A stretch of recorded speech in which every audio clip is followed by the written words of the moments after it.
Good evening. I'm Louis Stephen, Mayor of Worcester. This is a public meeting and members of the public and press are permitted to report on the proceedings. Reporting includes filming, photography, making an audio recording and providing commentary on proceedings. Please note this meeting is recorded and streamed live. These recordings are published on the relevant meeting page of the Council's website. By choosing to attend this meeting, you are deemed to have given your consent to being filmed or recorded, and for any footage to be broadcast or published. If the alarm sounds, the premises must be evacuated immediately. Do not spend time collecting personal belongings. All emergency escape routes are clearly signed, and once you've left the building, the assembly point is in the High Street opposite the Guildhall. Members and other speakers are reminded to use their microphone when speaking. The first item on the agenda will be a minute's silence, and this will be to commemorate the former City Councillor Margaret Wills. And if you could please stand for this minute's silence.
To call on our City Orator to say a few words.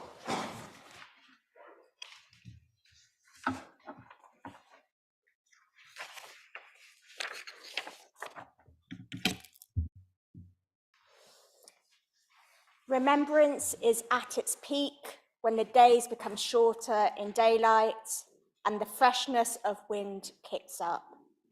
It comes with festivities and a remembrance of cherished memories made on a carousel of delight.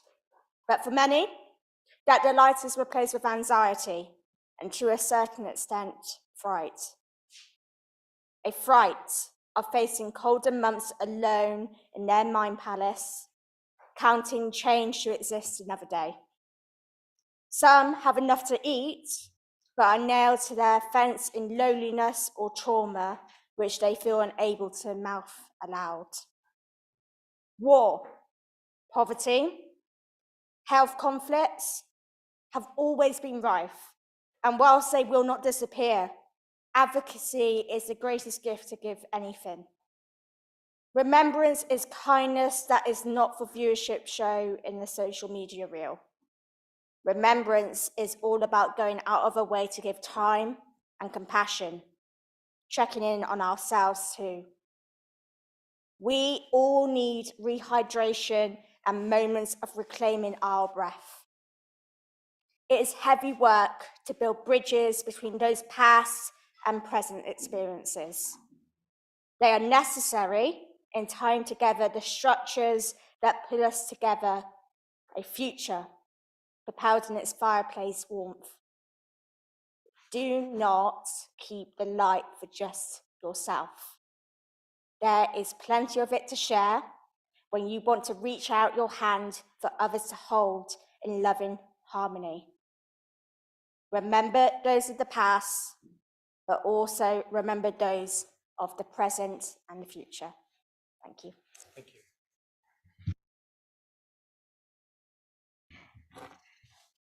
The next item is apologies for absence.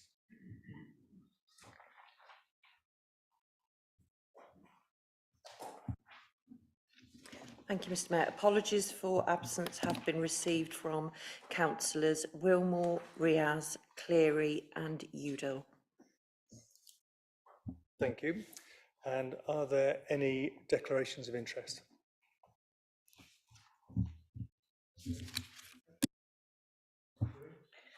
Thank you, Chair. I'm a member of Purdyswell Leisure Centre. I go there for my exercise. And also my son was made redundant by the Duckworth Trust for his temporary summer job. Thank you. Councillor Hodgson. Yes. Item 8.1, I'm a member of Warden Parish Council. Thank you. Kat? Yep. I'm also a member of Purdyswell Leisure Centre. Any more? No? Thank you. Okay, so the next item on the agenda are the minutes. Can we agree the minutes from the last meeting on the 26th of September? Is it a true and accurate record? Thank you, Mr Mayor. As my name is going to be recorded in posterity, could I just point out that the spelling of my forename needs correcting in the answer to question 5 in the minutes. Okay, I'm sure we will sort that out. Thank you. Okay, fantastic. So there's no other corrections. We'll sign those afterwards with that correction. The next item is the Mayor's communications. I'd like to pay my respects to Margaret Wills. She was representing the former St Barnabas ward from 1981 to the year 2000. She was chair of the planning committee in its various guises from 1984 to 1992 and was leader of the council from May 1998 to May 1999. She also had a spell as chair of technical services committee. Margaret also served as a county councillor. She passed away peacefully on the 11th of November of this year, aged 86 years after a long illness. And my thoughts go out to people who knew her and her friends and family. I'd like to call on Adrian Gregson to say a few words. Thanks, Mayor. I'm not sure that there are any sitting councillors who will remember or served with Margaret. And in fact, the photo on the wall from 2000 is now starting to head towards a balance in favour of the dead rather than the living, as she joins it, amongst other illustrious councillors of our past. You've indicated Margaret's kind of bold career as a city councillor.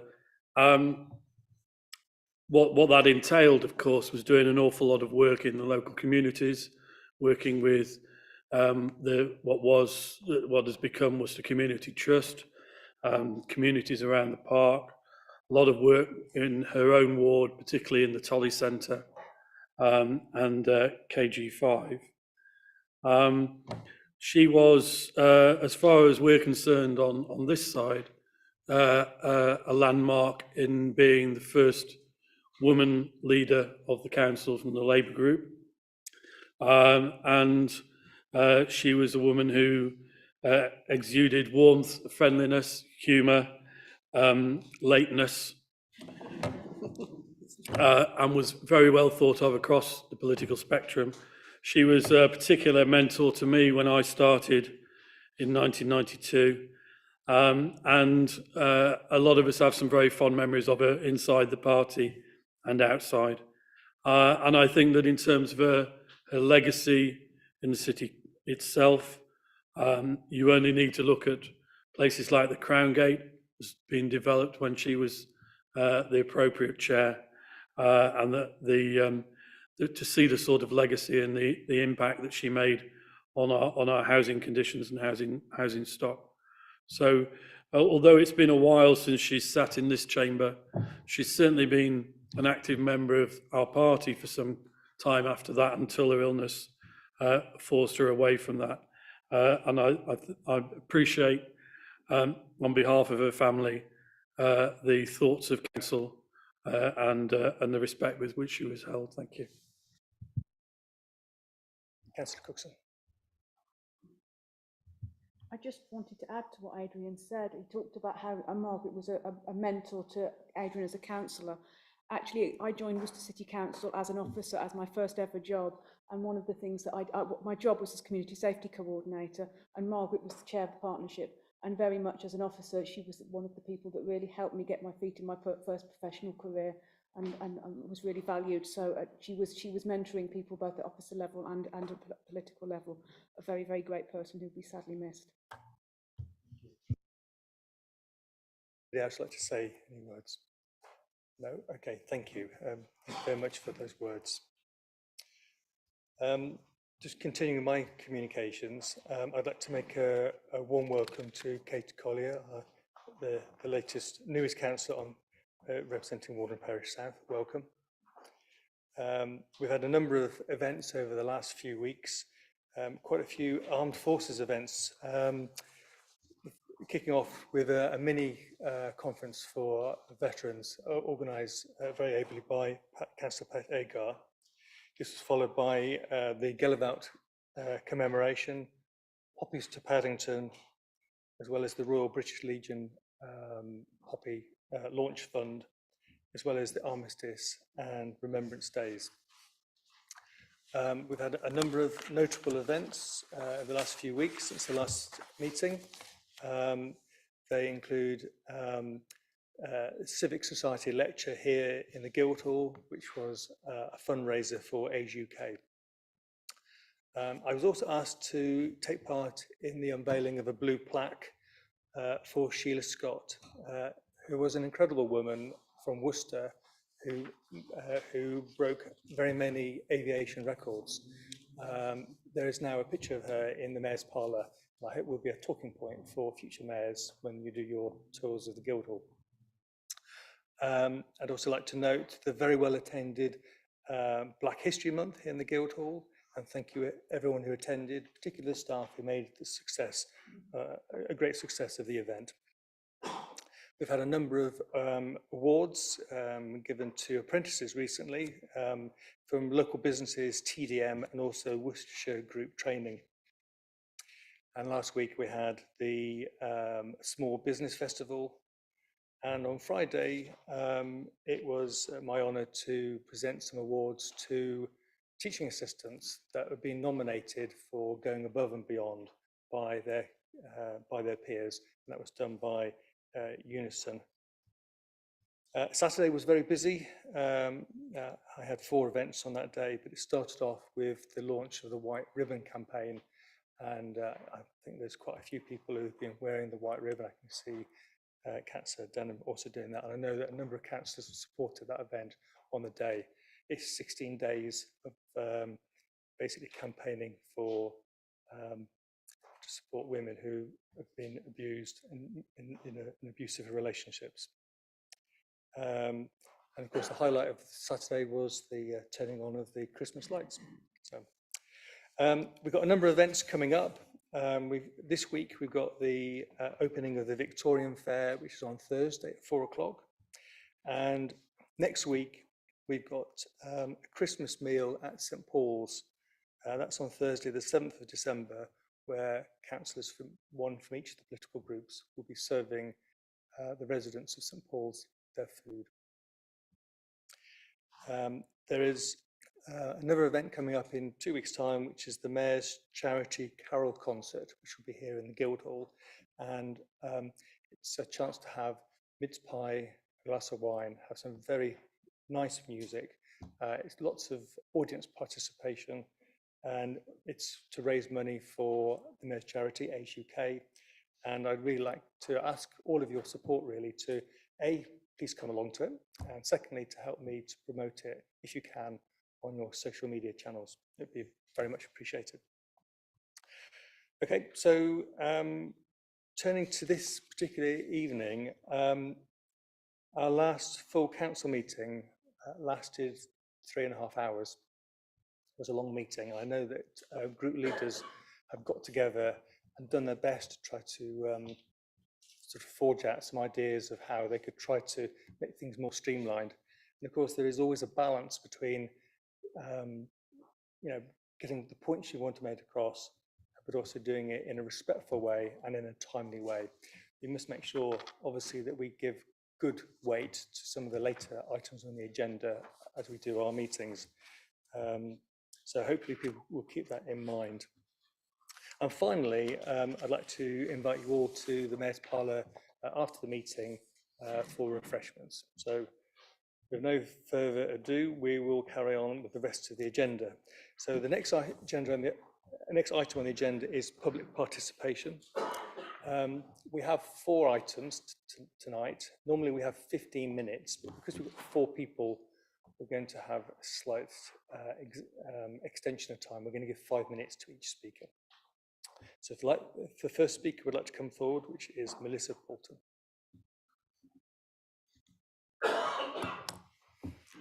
We'll give you some flashing sort of when you get close to the end of your time.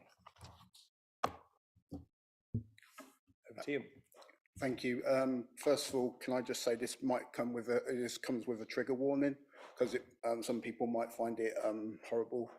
The question is, what is the City Council doing for the LGBTIQA+ community within the city? I had an incident a couple of weeks back where some youths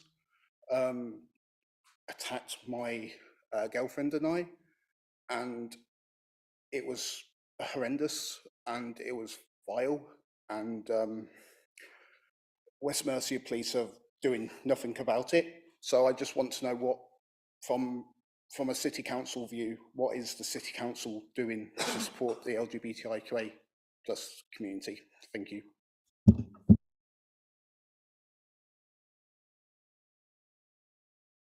You've asked a question, and you will get a proper written reply in due course. Thank you. Okay, the next speaker participation is Jade Smith. If you'd like to come forward.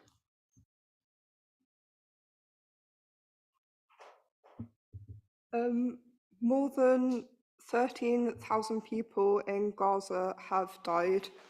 This includes over 6,000 children. The World Health Organization says 36 health facilities, including hospitals, have been destroyed. It is imperative that an immediate ceasefire happens, that injured civilians are able to access urgent health care, that all innocent people have somewhere safe to call home. We must ensure that a peaceful resolution can happen. All efforts must be made to rebuild Gaza and Palestine.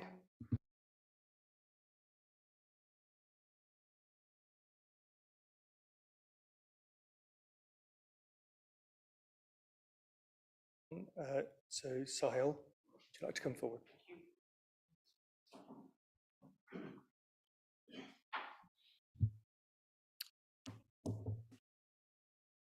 All your armies, all your fighters, all your tanks and all your soldiers, against the boy holding a stone, standing alone.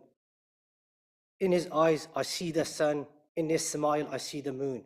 And I only wonder, who is weak and who is strong? Who is right and who is wrong? And I wish that the truth has a tongue. And this is what it is, people. The truth has a tongue. How dare we sit here like this after seeing the mass genocide in Palestine that's been happening for 70 years, and we stand and we say Israel has a right to defense? How dare we? What kind of human beings have we become? Ask yourself this question. Thousands of babies are being murdered and massacred based upon lies from October the 7th. Sarah Sidner, the CNN news reporter who reported first 40 babies have been beheaded, apologized. There was no evidence to support this. Yet we suddenly start speaking, oh, Israel has a right to defense. Well, in 2004, the International Criminal Court of Justice decided that based on building the wall, Israel has no right to self-defense. Why? Because it's an ecological occupier of people. We must think of the agenda the greater Israel has, which is to what? What is the greater Israel agenda? Ask yourselves.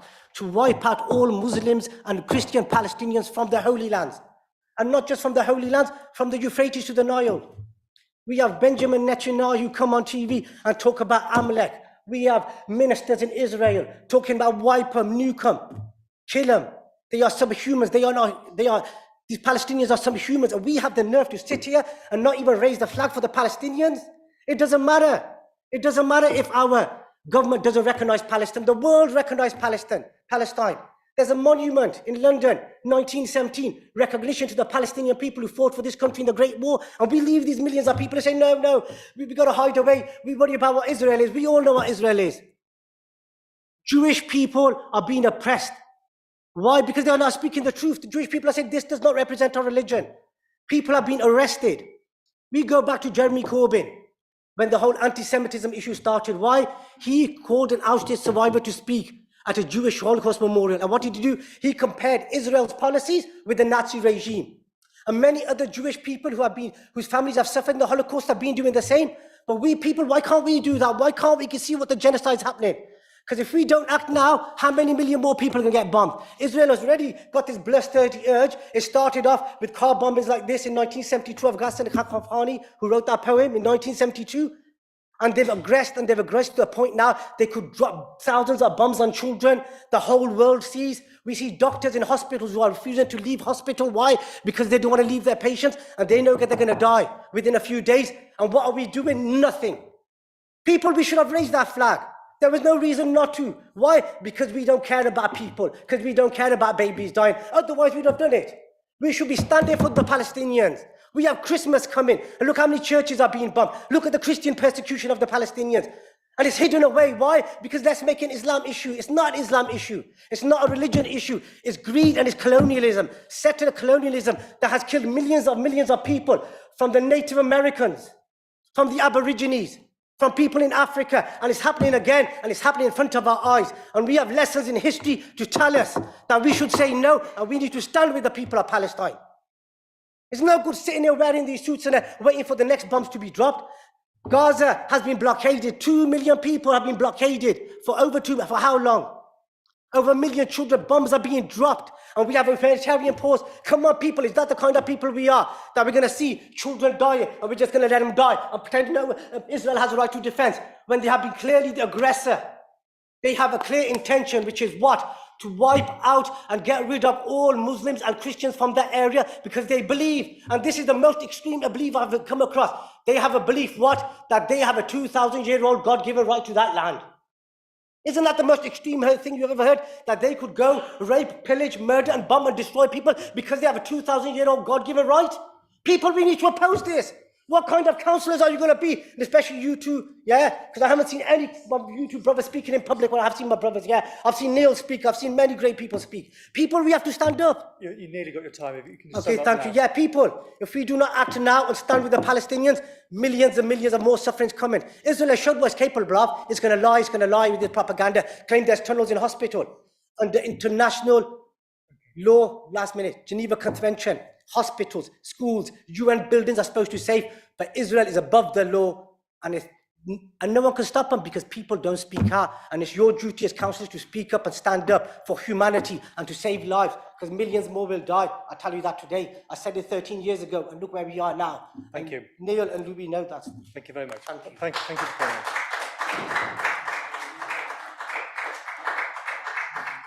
Okay. The next person with public participation is Paul Waters. Would you like to come forward? Thank you.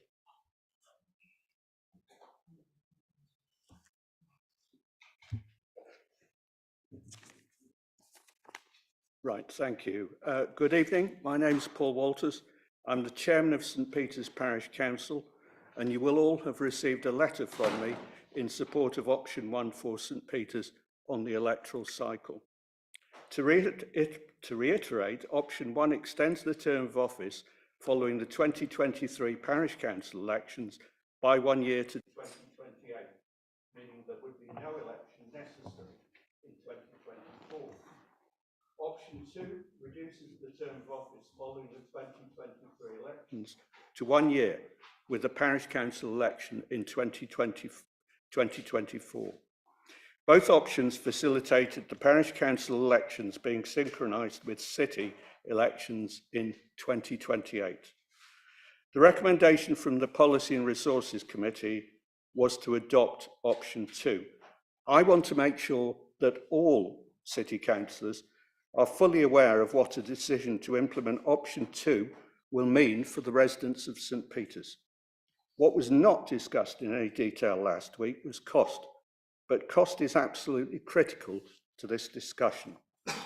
Parish councils are almost entirely dependent on the precept. St Peters' precept is very small at £21.11 per annum, which compares with £79.71, which is the average, the national average for parish councils in England. Of the 5 options available, all of them, with the exception of option 1, have a cost impact for St Peters Parish Council and therefore its residents.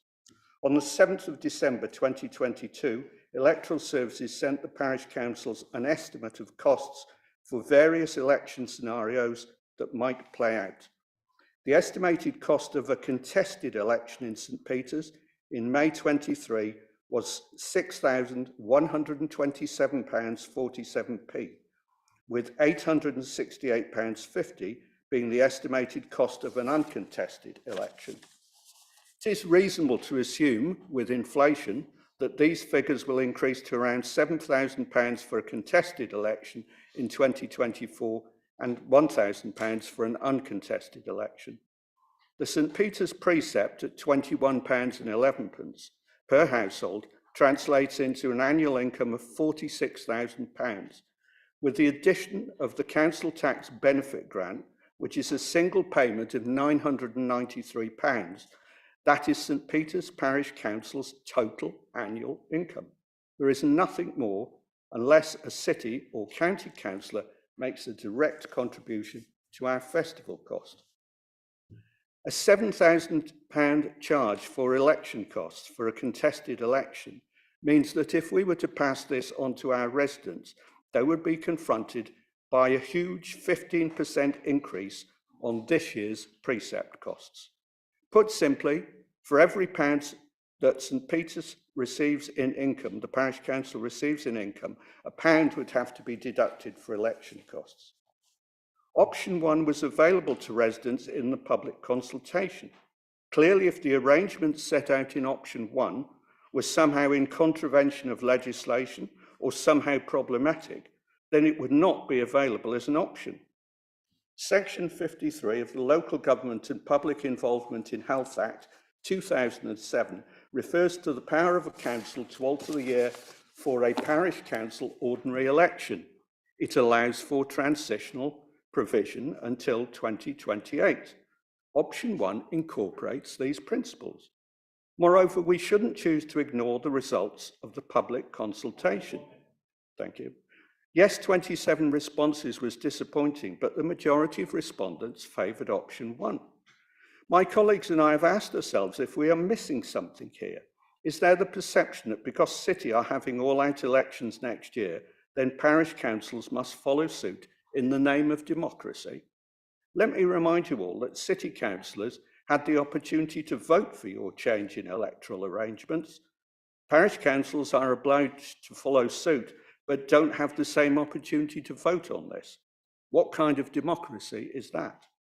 To summarise, option 1 is the least costly option for both St Peters and City. St Peters parish councillors are left asking why the City Council would want to endorse an option that carries a potentially very high cost for St Peters when it's unnecessary to have a parish council election next year. On behalf of St Peters Parish Councillors, I urge all of you to support option 1 and not inflict a painful and needless cost on the residents of St Peters.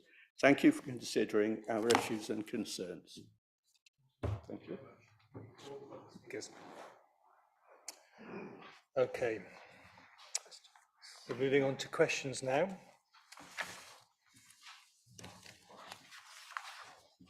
The first question is from Councillor Amos. Thank you, Mr. Mayor. I will read the questions out. This is to Councillor Bissett, Joint Leader of the Council. How will irresponsibly slashing the goal control budget by 50% from 70,000 to 35,000 address the gull epidemic that now engulfs the entire city? And what is the point of, and how can you justify wasting £5,000 on a gull survey when this council has spent 70,000 this year, only to leave the city with the highest ever number of resident gulls, but now thinks that half that budget can achieve what 70,000 has clearly failed to do? Thank you. Councillor Bissett.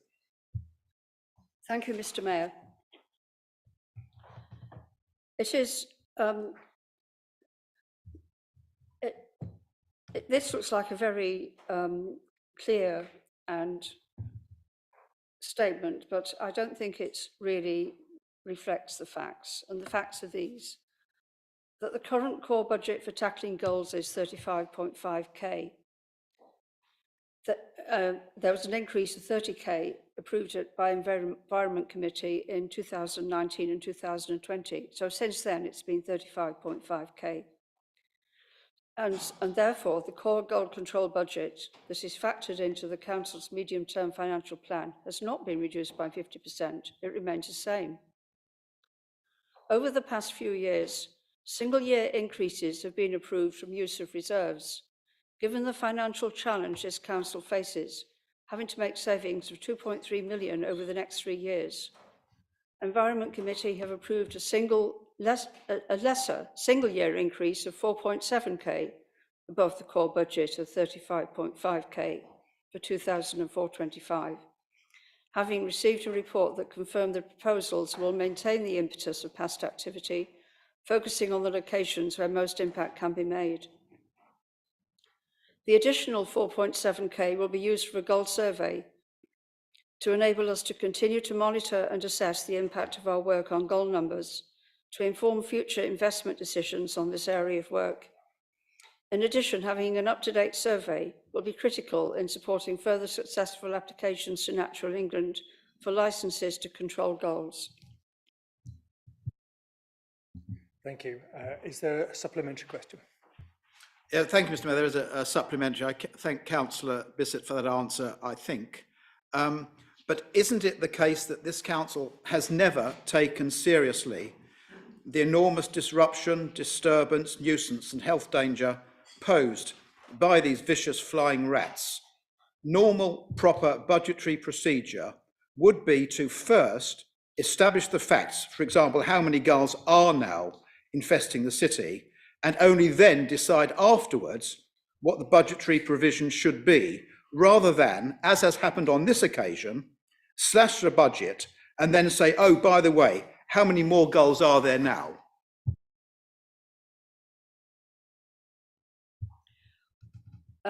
Thank you for your supplementary, Councillor Amos. I must reiterate that we haven't slashed the budget. All we've done is not spend the same amount this year as we did the year before. It is very difficult to control the goals.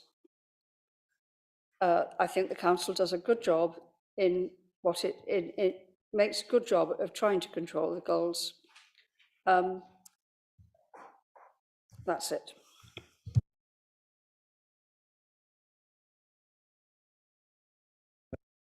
Councillor Amos. Thank you, Mr. Mayor. This again is to Councillor Bissett, the joint leader of the council. Acknowledging that the mobile CCTV parking enforcement camera has been a great success in showing commitment to dealing with the scourge of dangerous and selfish parking outside schools, and in reassuring the public that this matter is being treated seriously. That as the enforcement authority for this scheme, I would add set up and funded by County Council Highways, will she proactively inform County Highways that this council strongly supports the continuation of this pilot, which originated in my division of Bedwardine, by ensuring that the city enforcement team is fully resourced and enthusiastic about it, and that the pilot be extended to other problem parking locations in the city and indeed throughout the county? Councillor Bissett. Thank you, Mayor, and thank you for your question, Councillor Amos. So the City Council acts as an enforcement agency on behalf of Worcestershire County Council as Highways Authority. The original decision to trial a mobile enforcement vehicle was taken by Worcestershire County Council, and it is for them and not for us to decide on its future, including whether it operates elsewhere across the county. The vehicle, which is in use each day, has had a positive impact within the city, as it has enabled civil enforcement officers to have greater coverage of the whole city and be more agile where complaints of illegal parking are received. This operation is not solely focused on school parking in the Bedwardine ward, and it is already being focused on other problem parking locations across the city. I am informed that our parking and enforcement manager is working positively with his county highways colleagues to facilitate the continuation of the mobile enforcement vehicle within Worcester. We have been informed by county that funding to continue with use of the vehicle within Worcester is in place until April 2024. Thank you. And is there a supplementary question? Yes, thank you, Mr. Mayor. I thank Councillor Bissett for that answer. Is she aware that my local residents around Pitmarston Primary School are every day plagued by inconsiderate and selfish parents, some getting there an hour early with engines running just to get a parking space next to the school entrance? Therefore, will she ensure that city parking enforcement take a much more robust approach to this problem at this location, and certainly by positively supporting innovative enforcement measures such as this mobile CCTV camera van? Thank you. Councillor Bissett. Thank you for your supplementary. I wasn't specifically aware of the problems outside Pitmaston School, but I am aware of the same problem outside many of the schools in this city. And one of the reasons for this problem is that a market has been established in schools so that people are encouraged to send their children to whatever school they like. And this was introduced by the Conservative government. In my opinion, if children went to their nearest school, there'd be far less need for people to drive across the city in cars to deliver their children to a particular school. And I think it's a big problem, and I'm certainly in favour of this particular operation. I just urge councillors to keep in touch with the enforcement officers and make specific requests when the problem is bad. And if each school gets some attention, then hopefully there'll be some, at least the problem won't get worse. Okay, we're on to the third question, again for Councillor Alan Amos. Over to you. Thank you, Mr. Mayor. This is to Councillor Denham, Joint Leader of the Council. When is the scheme for the Council to house some 100 illegal immigrants due to start? And where is the surplus housing stock in the city to accommodate them?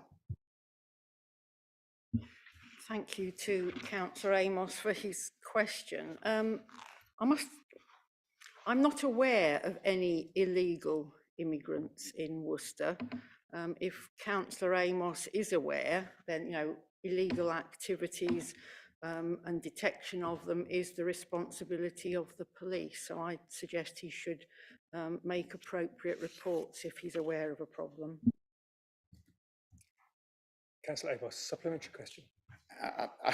I always think it's when you don't answer the question, there's a reason, Mr. Chairman. But the supplementary is this.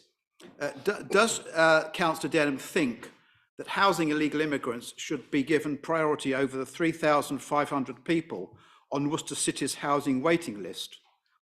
And if the council can find accommodation for illegal immigrants, why cannot the council find it for housing local Worcester people?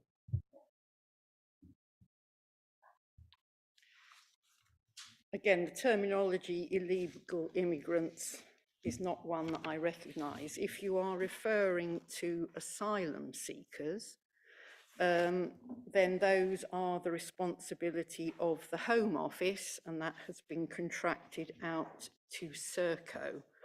In November last year, Communities Committee instructed officers to write to both those bodies to confirm this council's preference to adopt a regional dispersal model for asylum seeker accommodation. Officers are in dialogue with Serco with respect to their interest in properties in the city. To date, that's solely been in the private rented sector, with the vast majority of properties that they have indicated interest in not being pursued. It's perhaps worth noting that when an asylum seeker receives a positive decision to remain, they can seek accommodation across any housing tenure within any area of the UK. It does not fall solely to this council to accommodate them under our statutory housing duties. And I would also refer Councillor to the housing strategy, which in fact we adopted at our last full council meeting 2 months ago and is referenced in the minutes we have today. Thank you. Just a point to Councillor Amos. When you refer to me, can you refer to me as chair rather than chairman? Just for future. Thank you. Great. Okay, the next question, number 4, is from Councillor Smith. Councillor Smith. Thank you, Mr. Mayor. This is to Councillor Lewing, the chair of the Environment Committee. Chapter Meadows is a key part of the city's Green Flag Riverside Park. With the apparent winding down of the Duckworth Trust, there are concerns that the meadow's future ownership and maintenance may be in doubt.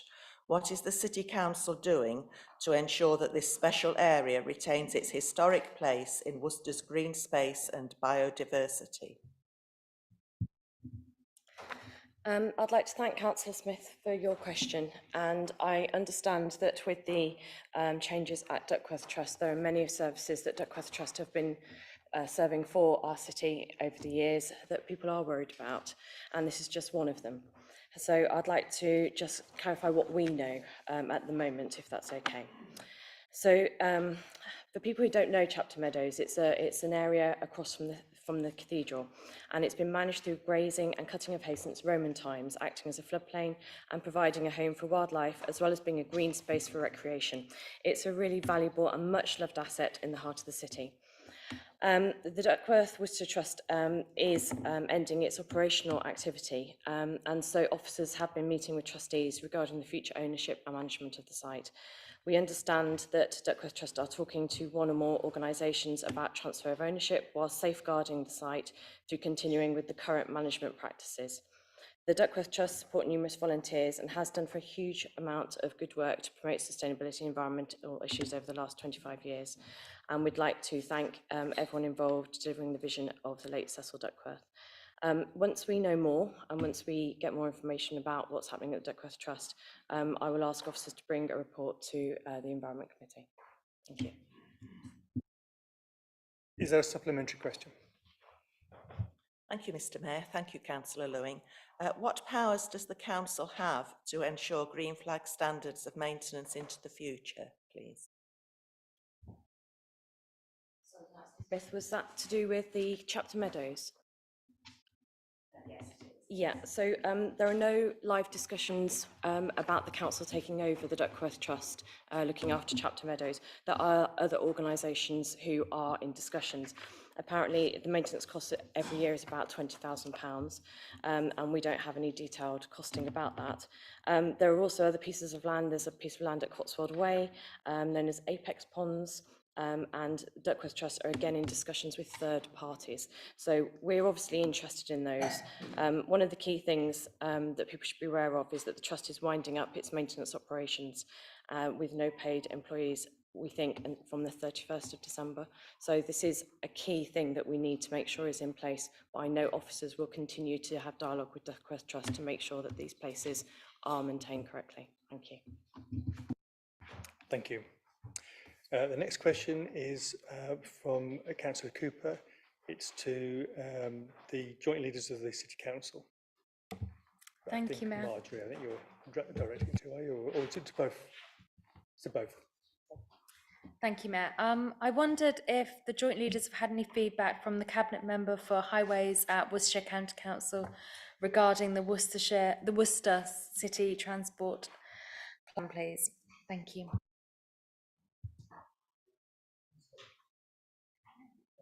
Okay. I will answer this question on behalf of both of us, if that's okay. Thank you, Councillor Cooper. We have received no formal response from the County Council regarding the Worcester City Centre Transport Strategy. The Managing Director has met with the responsible director and has been told that the strategy will not be presented to Cabinet for consideration, but reference to the strategy should be included in the City Council's response to the forthcoming County Council Local Transport Plan 5 stakeholder consultation. In response to this information, the Managing Director wrote to the County Council on the 6th of November 2023, seeking details of the LTP5 timetable from development of the draft document, commencement of the stakeholder consultation, through to final Cabinet sign-off of the final plan. At the time of writing this note, 23rd of November 2023, the Managing Director has had no reply, but he will continue to persevere and push for information. Thank you. Is there a supplementary question? No, thank you. No. Thank you. Thank you. Okay, the next question then is from Councillor Petrowski. Thank you very much indeed, Chair. My question is directed to the joint leaders of the council, Councillors Bissett and Denham, and it is as follows. Are you satisfied with the outcome and recommendations of the Scala Theatre Lessons Learned report? Thank you. Okay, Councillor Bissett. Again, I'll reply on behalf of both of us. In addition, and thank you, Councillor Tom, for your question. In addition to providing background information and an update on the latest position, the report provided a detailed chronology of key decisions and documents covering 50 individual decisions and actions spanning the period March 2022. That should be March 2020, I think, to August 2023. A detailed financial chronology setting out all financial decisions between July 2021 and June 2023. Management responses, including references to evidence, to 18 key lines of inquiry based on the National Audit Office's framework for programme review. As a result of the above, the identification of 10 key issues with corresponding opportunities for improvement and 13 formal recommendations. The Policy and Resources Committee discussed the contents of the report and unanimously agreed to the 13 recommendations, and in addition, requested that the Managing Director writes to DLUHC, setting out issues regarding the management of grant-funded capital programmes identified in the report, and agreed to amendments to the Council's approved objectives for the project as set out in the report. I'd also like to add that I was involved in the review, it was very thorough, and that, in my opinion, we embarked on this project.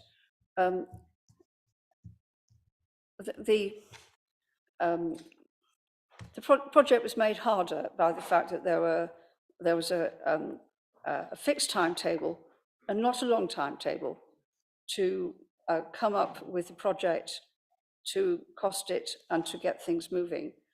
And those restrictions did affect the outcome, but they weren't, we had to do our best within them. Thank you. Is there a supplementary question? Yes, indeed. I'm very grateful to Councillor Bissett for providing this answer and for referring to the review of key lines of inquiry. I spent a considerable amount of time reading through the document, which, to be perfectly honest, reads like a catalogue of failures. So my supplementary question is this. Given the findings of the report, who should be held accountable to give the Council and the public confidence that the mistakes that were made are not going to be made again? Thank you.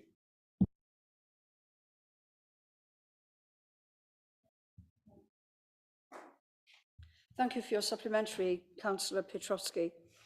My view is that accountability is not easily ascribed to any one person and is maybe not a helpful approach to what happened. The running of the council is a team effort.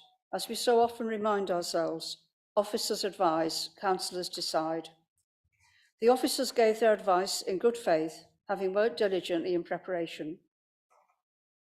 And the review into what has happened was thorough and searching, and people recognise where mistakes were made.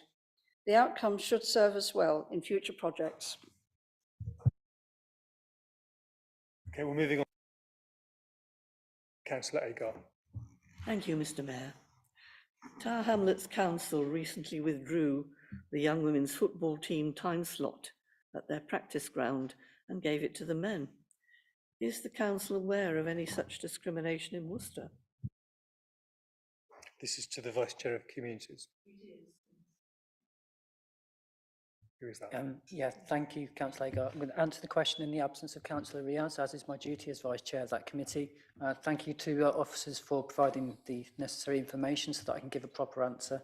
And before I dive into the notes that have been supplied on my behalf, I'd like to emphasise the Council's commitment to equal access. Thank you, Councillor Lewing. Nudge, nudge. Council is not aware of any such examples of discrimination in Worcester.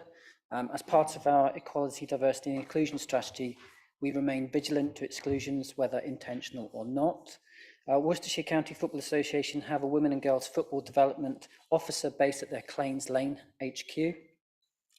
It is believed, I'm told, that the scenario at Tower Hamlets was created by local facilities being extensively oversubscribed. I think that means football is very popular in London. The South Worcestershire Playing Pitch Strategy 2002 identified a shortfall of 3 artificial grass pitches in Worcester. The local football facilities plan identified Purdeswell Leisure Centre and a second artificial grass pitch at the University of Worcester as priority projects. The new pitch at the university opened this summer, with a further pitch plan to open at Purdeswell in the autumn of next year, subject to the approval of a Football Foundation funding bid supported by £200,000 of funding from Worcester City Council. The location of the third pitch will be determined in conjunction with the Football Foundation once the artificial grass pitch at Purdeswell has been in operation for 12 to 18 months, so that local supply and demand can be reassessed. Women's and girls football is one of the Football Foundation's 4 priority groups, and a balanced programme of use is required to be evidenced as part of the funding application process. During that application process for the new artificial grass pitch at the Leisure Centre, in-depth consultation has taken place to determine the needs of local women and girls teams from both the training and match play perspective. Hope that answers your question, but happy to take supplementary.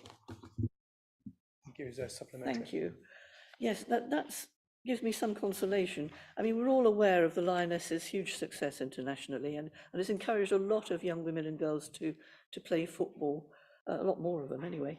But I'm aware very much of our own equalities commitments and our recent new strategy.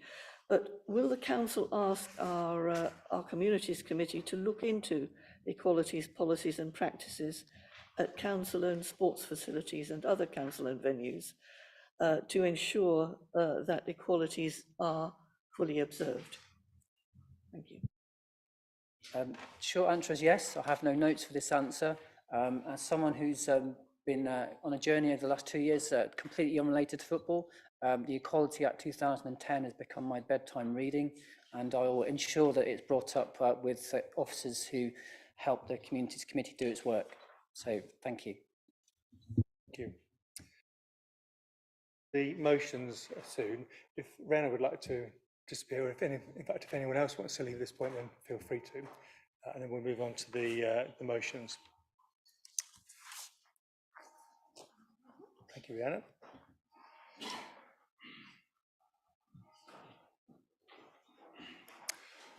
Okay, so the first motion is on ash dieback, and it's proposed by Councillor Murray. Would you like to take the floor? Thank you, Mr. Mayor. The motion stands as per the paper. As we all know, woodland is a precious commodity, Its benefits are too many to list here, but include purification of the air we breathe, reduction of flood risks and decontamination of soil in post-industrial areas, not to mention health benefits and well-being for people who spend time in these environments. Across Europe, woodlands are under threat from ash dieback, which was first confirmed in the UK in 2012. The disease has been spreading quickly across the UK and is now affecting thousands of trees, many of which will die. Ash dieback was identified in Worcester back in 2015, and now our woodlands are under threat, including in Warndon Parish.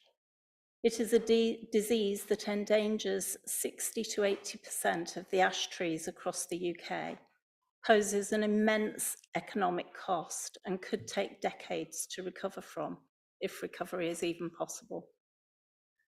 Worcester City Council has a legal duty to ensure trees managed by them do not pose an unreasonable risk to other people or property. Ash dieback makes trees unstable and prone to eventually falling. The council administration have known about ash dieback in Worcester since 2015. The financial liability will continue to grow the longer this authority sits on its hands. We are where we are today as a result of this council's failure to put in place an ash dieback management plan. In 8 years, they have failed to put a plan in place. New Plantation Wood in Warndon Parish North is the worst affected piece of woodland in Worcester and is at risk of needing to be cleared. This will have a huge impact on local wildlife and a negative impact on the neighbouring ancient woodland, which New Plantation was originally planted to protect. Under the council's responsibility to protect public safety, this could result in the woodland being closed. I'm not blind to the financial impact of tackling the issue of ash dieback, but the bill is getting pricier the longer we wait. We can't afford to keep kicking the can down the road. This council declared a biodiversity emergency and a climate emergency. It should therefore be our priority to protect Worcester's wonderful natural beauty and local environment. We cannot afford further delays.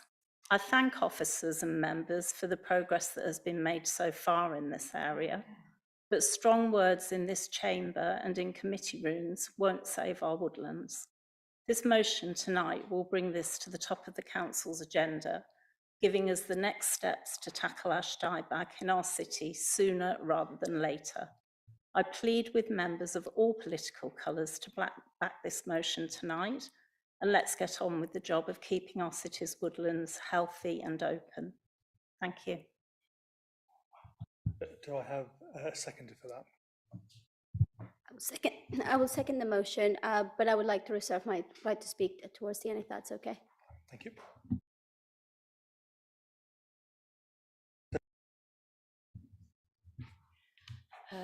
Thank you, Chair. I would like to propose an amendment to the motion, please. Okay, thank you. I value and understand the members' concerns about this issue. I think many of us have got exactly the same issues, but what it is that the Environment Committee has been doing a lot of work that I think the member doesn't know about, and I would like to take the opportunity to talk about that, please. But my amendment is to therefore take away the detail of the motion, but not take away the substantive part of the motion. So what I'd like to do is take away everything from consider adopting a range of measures and the bullet points below it, because the thing is that that's not an inclusive list. It doesn't include everything we're doing, and it actually covers a lot of what we're doing already. And to put something wider, which means this council therefore resolves to ask the Environment Committee to continue its work on ash dieback for the city. And then I think this is crucial, ensuring the necessary funding and resources are in place so that we know the detail of what we're doing. We don't need that listed, but what we want to do is make sure the funding and resources are there for us to then take the action that's needed when we have got the action plan. Thank you. Is there a seconder for the amendment? Councillor Petrosky. Oh no. Oh, sorry. Sorry, it's the Vice Chair. Formally second it as Vice Chair of Environment Committee. I can only speak for the last 2 years because I've only been on the council for that time, but there is no evidence, I think, of kicking the can down the road. When we had Environment Committee last year, we had a very detailed report, we had a very detailed discussion, and therefore I do think it's a really important issue to second. I do have another amendment I would like to make, but I think we have to do this amendment first. Okay, so would someone like to speak against the amendment? Councillor Alcott. A point of order on the amendment, if I may. Obviously, as far as I can see, it appears to negate the amendment because obviously the thrust and the whole purpose, sorry, of the motion is to do something. Is the implication is that I'm sort of looking back at the last 3 Environment Committee meetings since this council was elected in 2023. I see no reference to Ash Dieback at all, and the amendment is looking at it saying nothing needs doing, and that was the thrust of the motion. So to me, it appears that the amendment is completely negating the motion. I'd like clarity on that, if I may. Some advice, thank you. Through you, Chair. So in our constitution, what the amendments that are prohibited are amendments that negate a motion, and the ordinary definition of negate is to make ineffective or nullify. I've understood the motion to effectively be in 3 parts. The first part, the council notes the prevalence of Ash Dieback within the city. Then the council believes a series of statements about public access and well-being and ecological value. Then the council resolves to ask Environment Committee to look at the matter range of measures. So I don't consider taken in toto that an amendment that reduces the list of actions but still calls upon action, given the first 2 sections, does negate the motion. So I think it's in order. Do we have any speakers against the motion? Councillor Alcott. Mayor, thank you. Yeah, obviously going back, this council was elected again in May 2023, and I've looked back through the Environment Committee minutes for the last year. And if we go back to June, there's reference to the Environment Charging Strategy and the annual and quarterly full performance report. When we look at July, we have carbon emissions, heat networks, bereavement facilities, and Q1 performance report. For the last meeting, the 7th of November, the minutes aren't available yet, but the agenda covered goals, EV charge points, Environment Act implications, biodiversity, environment sustainability strategy, and setting of the budget and Q2 performance and report. So I can fully understand and appreciate Councillor Murray's concerns, because since May 2023, when this council has been present, there is no reference to trees and Ash Dieback and ash action being taken. That is obvious to the average member of the public or to ourselves as councillors. Thank you. The next speaker is Councillor Hodgson.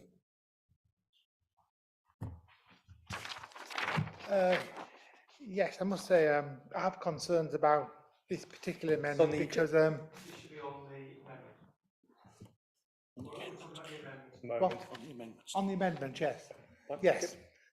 Yes, I have concerns about the amendment because I do think the motion does express that sense of urgency, and I think that is very important because I am very frustrated as a member of Warden Parish North, where most of these affected trees actually are, that no officer of the council until recently, till our new tree officer, has actually told me about how serious this particular issue actually is.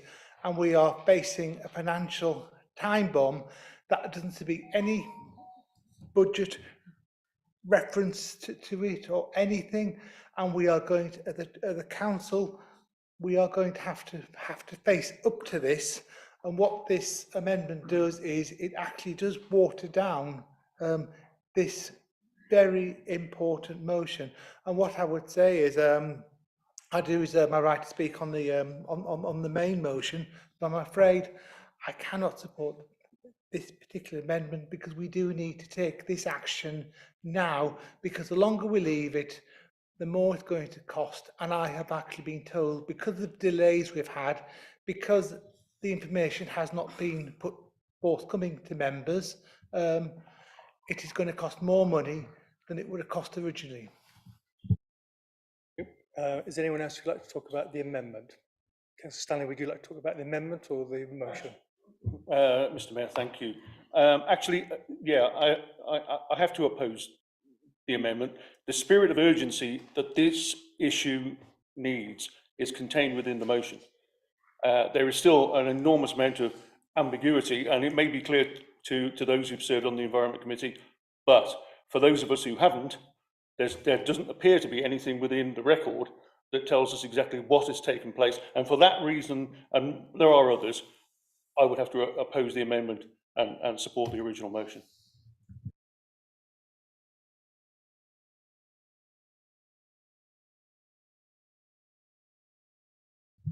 Thank you, Mr. Mayor. I absolutely understand and share the concerns about the urgency and the scale of the problem of ash tieback, and that reading the history through the reports, it raises the questions of, hey, are we aware? What are we doing? And I mean, we do have a committee system.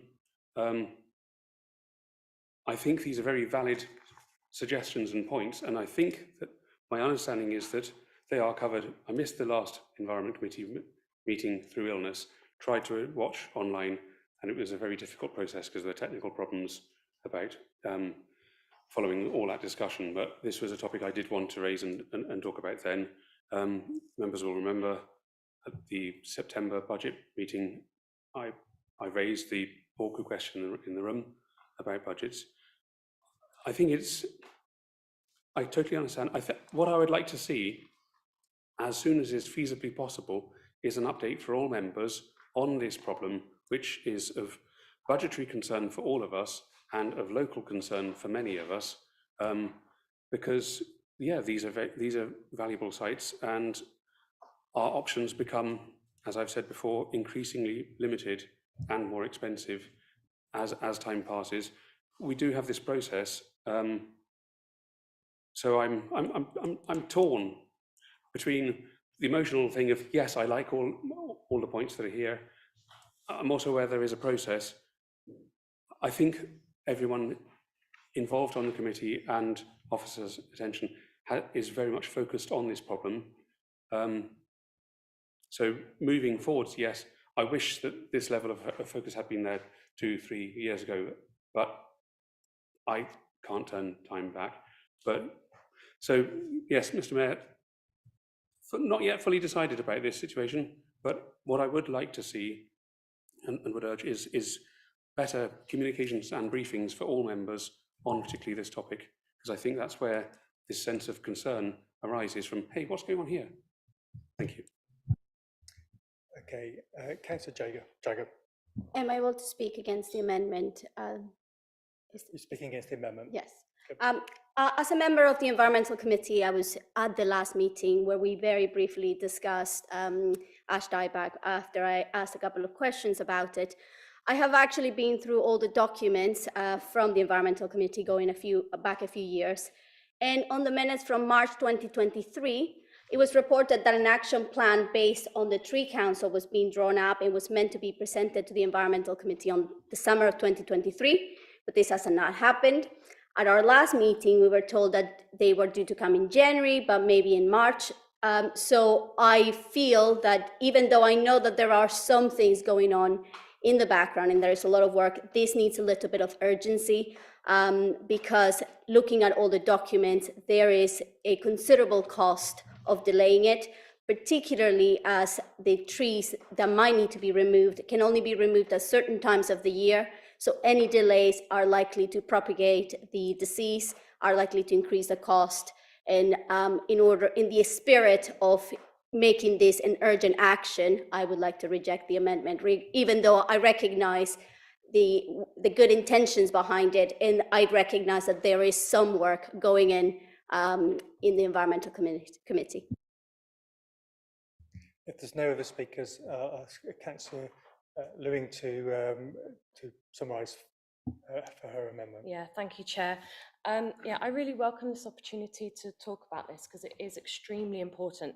And I am aware that a lot of the time officers and vice chairs and chairs are doing a lot of work in the background that members, particularly on other committees, won't know about. I think the key absolutely is communication.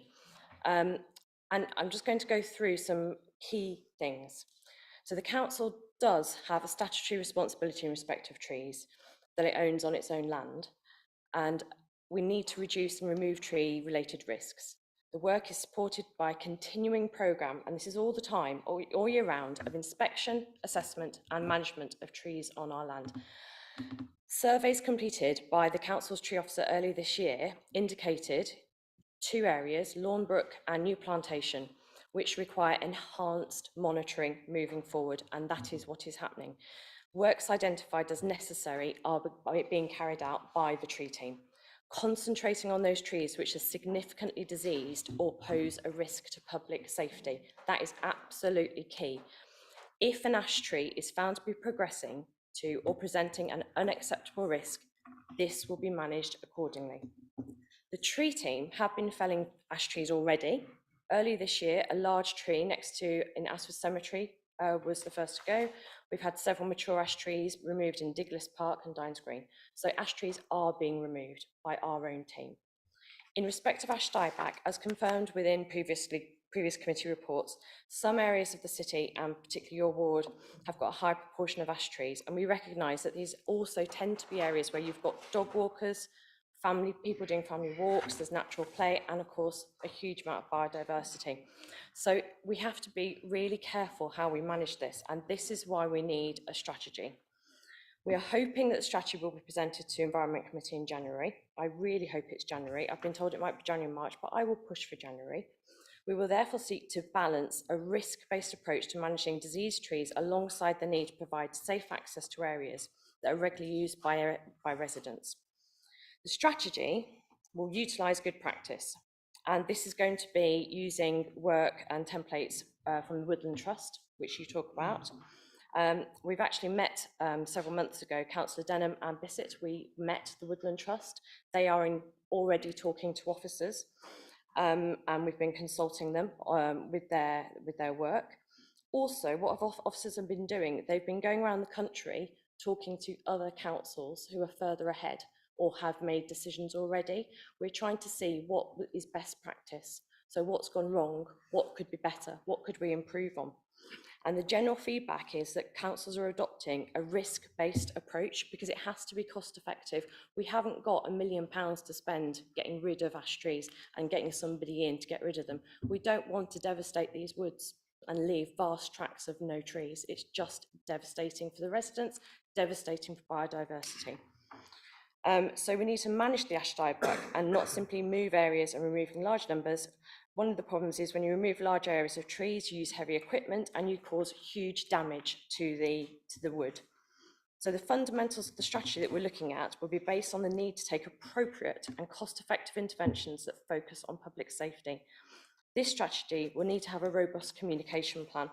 So what we're looking at here is a complete array of mediums, social media, awareness raising talks, press releases, our website, signage in areas so that when people walk past areas they know what's going on.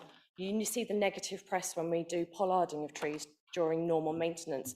If people understand what's going on, they're less likely to get upset. And understandably, people care about trees. It's when we've got an unusual scale of tree removal, the more education we can do, absolutely the better. We also need a strategy for replanting, and the idea is, one of the problems, of course, is that we've got planting of one type of tree. It's a concentration, and actually this creates an opportunity to plant a variety of new trees to promote better tree diversity. It will lower the risk of future disease outbreaks having such a severe impact in the future. So that's a plan too. Many councillors will be aware that public awareness has actually already started. There have been ash dieback talks around the city. There have been 2 in my ward, and they were extremely well attended by the public. We've also started a public consultation trying to get the public engaged with identifying ash trees, looking at trees themselves to understand what to look out for, and being able to categorise their condition as a scale of 1 to 4. These have all been really well attended, and what we want to do is to coordinate with more ward members, particularly the ward members who've got more trees in their area, and the public, with further details being part of the strategy.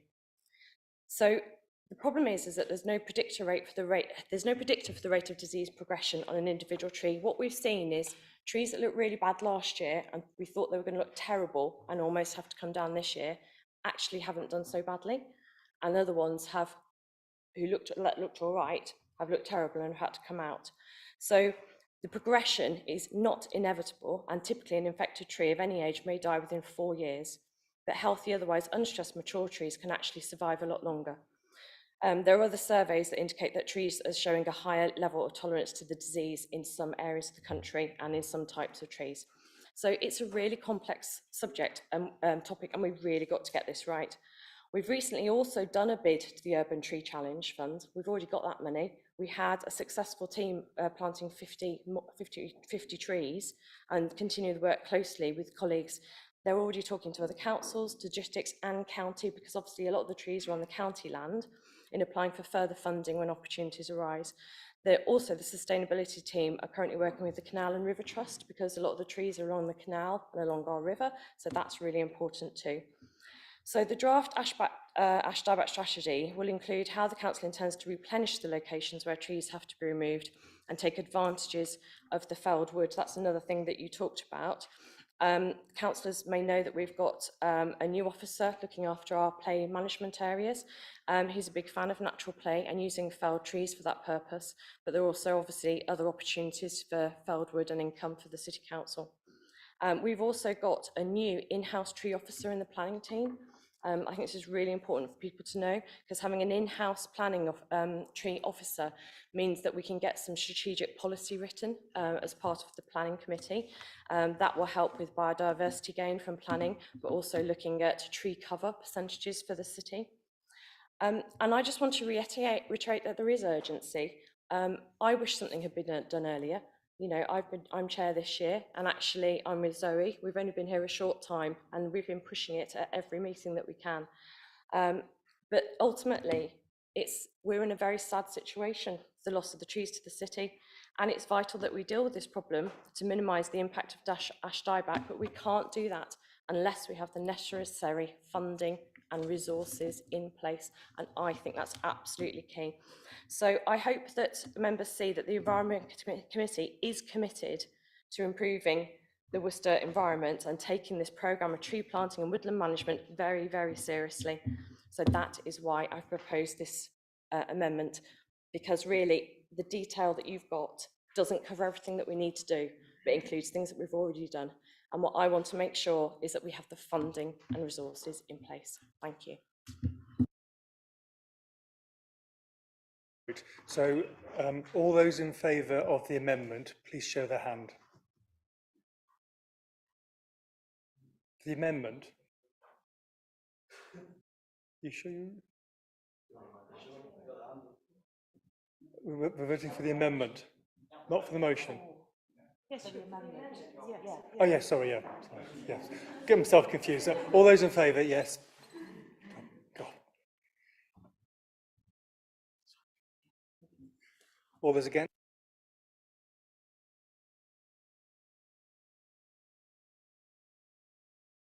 Any abstentions? No? Okay, so the amendment's carried. Okay. Right, supplementary. Just to complicate things, is a last-minute supplementary amendment. And again, I think Karen's aware of this, but we literally spoke in the corridor immediately before. I'd like to add to this that just the sentence, and further asks the Managing Director to formally write to DEFRA to request appropriate financial support for all affected councils. Clearly, we are going to have to pay for this out of our own resources, but it is a really important issue. It's going to be costly. I think we need to be asking central government and highlighting the financial implications of this work. So just to reiterate, I'll read again. And further asks the Managing Director to formally write to DEFRA to request appropriate financial support for all affected councils.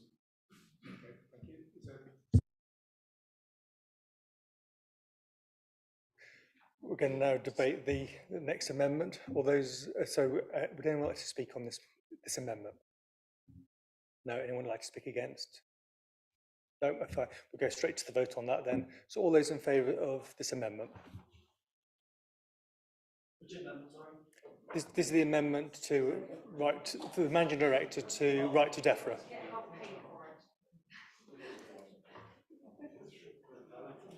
All those against? Any abstentions? No. Okay, fine. Okay, so we're now on to the substantive motion as amended. Would anyone like to speak on that motion? Councillor Hodgson. Yes, I'd just like to make some further points on this, because it is last week, 2 weeks ago, the parish council, Warren Parish Council, was actually briefed by the tree officer, and they were made fully aware of the actual consequence of this, and there will be something the parish council will probably agree to that will probably help in terms of publicising in that, which I know the parish city council is going to commit doing, but that is actually very, very important. It's also important as well because Warden Villages has the highest portion of such ash trees, and about 10 years ago there was some copsing taking place in Tolladine Wood, and unfortunately the person doing it copsed the wrong trees, a lot of oak trees, and took away some very valuable wood, the most valuable wood. And if the original plan had actually been followed through, we would have now had a far lower percentage of ash trees in that particular wood, because the way it was planted, ash was used because it was fast growing and it was a way of establishing the actual new woodland. And then the intention was then to start to get the other later growing species to come in place. But of course, that was actually reduced a few years ago because one of our predecessors in Warden Parish North, Councillor Alan Feeney, raised this and didn't really get a satisfactory answer back then.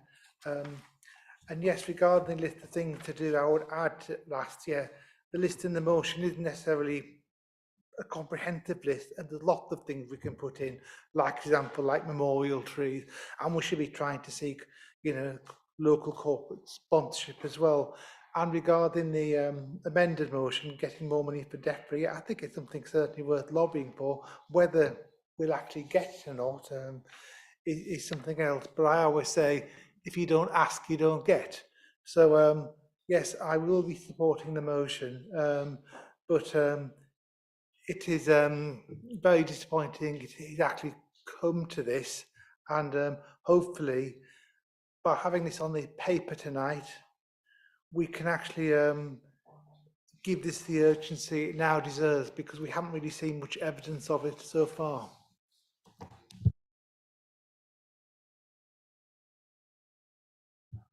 I just wanted to say, I wanted to thank Councillor Murray for raising this as an issue, because clearly Environment Committee is doing a lot of work on this, and Karen's outlined that, but that obviously wasn't widely known by a lot of other members. So this has been an opportunity for other members to become a lot more sighted on what is a very important issue, where members who are on Environment Committee are aware of that. Certainly those of us who were here last year who had very robust conversations about it.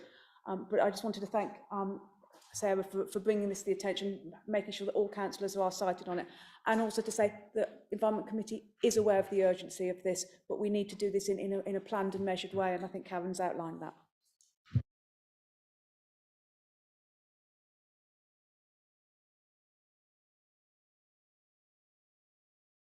Thank you. Yeah, I wanted to echo the thanks for bringing this to the top of the agenda. So thank you. To sum up the motion as a whole, is that correct? Okay. A lot of the points have already been mentioned, and even though the motion is slightly different now, I'd like to sum up some of the key points. In particular, one key aspect that I think needs to be clarified. our members mentioned that the Environmental Committee applied for the Urban Tree Challenge Fund, which is true. So in October, the minutes from October 2020, there is a record of that application. However, this fund could not be used for new plantation, the sites in Warndon, because of I think my understanding was the woodland was too dense. So this fund, unless the different requirements of that fund have changed, I'm not sure that money could be used for the purposes of this motion. So it is really important that whatever action is taken prioritizes the woodlands in Warndon, because they would not be covered by this particular fund. So just to give a summary of the importance of this, the Forestry Commission estimates that around 5,000 trees are likely to be affected, and not all trees obviously will have to be removed if they are infected, but it costs between £400 and £2,500 when they have to be removed, and we have an existing duty to remove them, which means that whether we plan for this or not, we might have to spend quite a considerable amount of money removing trees, whether we want to or not, just because of the risk they might pose. And so as long as we are very clear that it's not just a general issue across Worcester, but also finding money specifically for the woodlands in Warndon, I encourage you to take that into account when voting for the motion. And Councillor Murray, would you like to sum up? Thank you. I haven't really got very much to say. The motion no longer really resembles the original motion. Thank you for the additional amendment that applies for more funding. That's obviously a really important point. I'm sad that my points have been removed, because even though you might already be doing some of them, I don't think you were doing all of them, and they've now been taken away, and that disappoints me, but we've voted, so I accept it. Thank you. Thank you. So we'll now move to the vote. All those in favour of the amended motion? All those against? Any abstentions? Okay. Thank you. Right. So we've come to the end of the first motion. I understand that there's quite a lot of discussion still ongoing with the wording of the next motion and amendments. There's been a couple of different suggestions of amendments. Amendments have been handed up to the table. We've got the amendments here. I want to just ask group leaders if you think it'd be helpful to have a short 10-minute recess to discuss anything further, or are you happy to carry on with the meeting as it is? Would it be helpful to have a 10-minute recess or not? Is the consensus yes? Okay, fine. Okay, so we'll have a 10-minute recess. It's now 10:33. We'll meet again at 8:33. Sorry, 8:33. God, yeah, 8:33. We'll meet.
Yeah.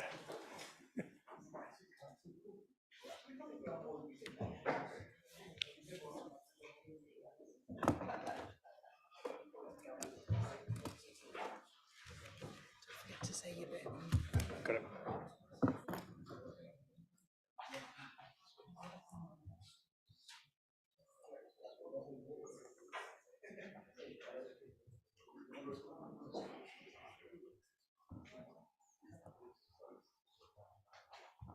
Ready to roll from your point of view? Yeah.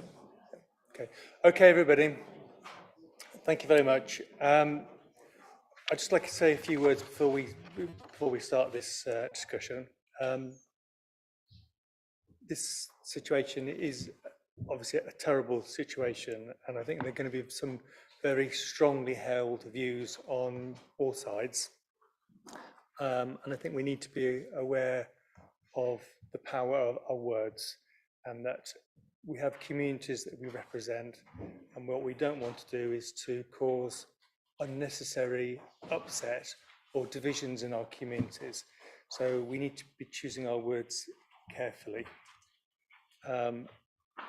Generally, our communities are very harmonious and there's good community spirit. And the last thing that I would like to see, I'm sure none of us would like to see that, is inflaming tensions which could be inflamed. So please be respectful to each other. I'm sure you will be, and keep to the spirit of the debate. Thank you. So we're on to the second motion now. It's titled Ceasefire in Gaza. I'm going to ask Councillor Lawrenson to put the motion. Thank you, Chair. Thank you, everyone. I'll take about 6-7 minutes of your time, so thank you for bearing with me.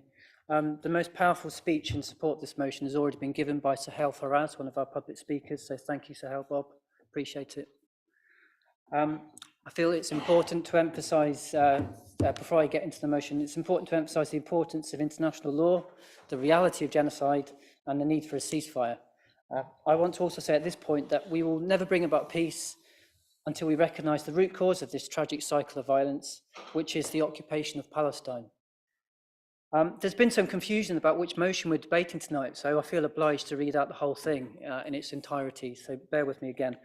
What we are hope that we'll have agreement on is the following: that this council, first of all, deeply regrets and condemns the tragic loss of civilian life in both the Hamas terrorist attacks on the 7th of October and the ensuing Israeli bombardment of Gaza. And secondly, that this council condemns Islamophobia, anti-Semitism and all other forms of racism that are being propagated by those who are looking to divide our communities and who are seeking to dismantle any hope for peaceful settlement. Continuing with the original motion, Council notes, firstly, that East Jerusalem, the West Bank, the Golan Heights and Gaza are illegally occupied by Israel and that Gaza has been subject to 16 years of blockade. Secondly, that the Israeli government has been withholding essential resources from Gaza and what UN experts have described as destroying or damaging homes, hospitals, markets and UN reliefs and works agencies, and that Amnesty International has documented unlawful Israeli attacks, including indiscriminate attacks, which caused mass civilian casualties and must be investigated as war crimes. Thirdly, that under Article 2 of the Convention on the Prevention and Punishment of the Crime of Genocide, genocide is defined as certain acts committed with intent to destroy in whole or in part a national, ethnical, racial or religious group, and that under Article 1, the UK has confirmed that genocide is a crime under international law, which it undertakes to prevent and to punish. Fourthly, this council notes the UK at the UN Security Council on the 18th of October this year refused to vote for humanitarian pauses to deliver life-saving aid to millions in Gaza. Fifthly, and that Human Rights Watch, Amnesty International, B'Tselem and the South African government recognise that the State of Israel is enacting a system of apartheid. And sixthly, lastly, that these horrific events have had a huge effect on many Worcester residents, in particular those with relatives and friends in the region. So, therefore, this council hopefully will resolve to call upon the UK government to call for an immediate ceasefire and to vote for this at the UN, cease all arms sales to Israel and end military aid for Israel, and call on Israel to resume negotiations with the Palestinians. It also resolves to request that the Managing Director of this council submits this motion to the UK government and requests that the Communities Committee consider whether the council should actively support the work of Worcester Palestine Friendship. That is the motion on the table that I'd like to debate.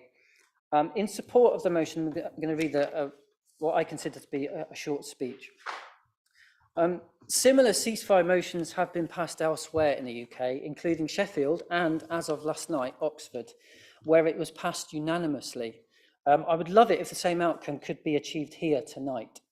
To all those who think we're wasting time by having this debate, because apparently it doesn't relate to Worcester, I will quote the writer Eleanor Penny, who said recently, "If you still don't think your freedom is tied up with Palestine, let me ask you, what happens if we keep living in a world like this with no red lines, where a genocide conducted in plain sight is excusable, laudable even? What happens to any of us?" The Labour MP for Coventry South, Zara Sultana, said last Thursday that a 4-day truce is welcome, but not nearly enough. And she said, when it's over, the 15,000 death toll will rise, the 1.7 million Palestinians displaced will still be homeless, the sick and starving will still need urgent care. And I underline this, a permanent ceasefire is desperately needed. That's Zara Sultana, Labour MP for Coventry South. Again, for anyone questioning the relevance of this motion to Worcester, I'd like to point out that a few years ago we had a lengthy and interesting debate about Northern Ireland in this chamber. Talking of which, it's worth mentioning the Troubles, which ended because of political negotiation. In approximately 30 years of the Troubles, over 3,500 people were killed due to the conflict.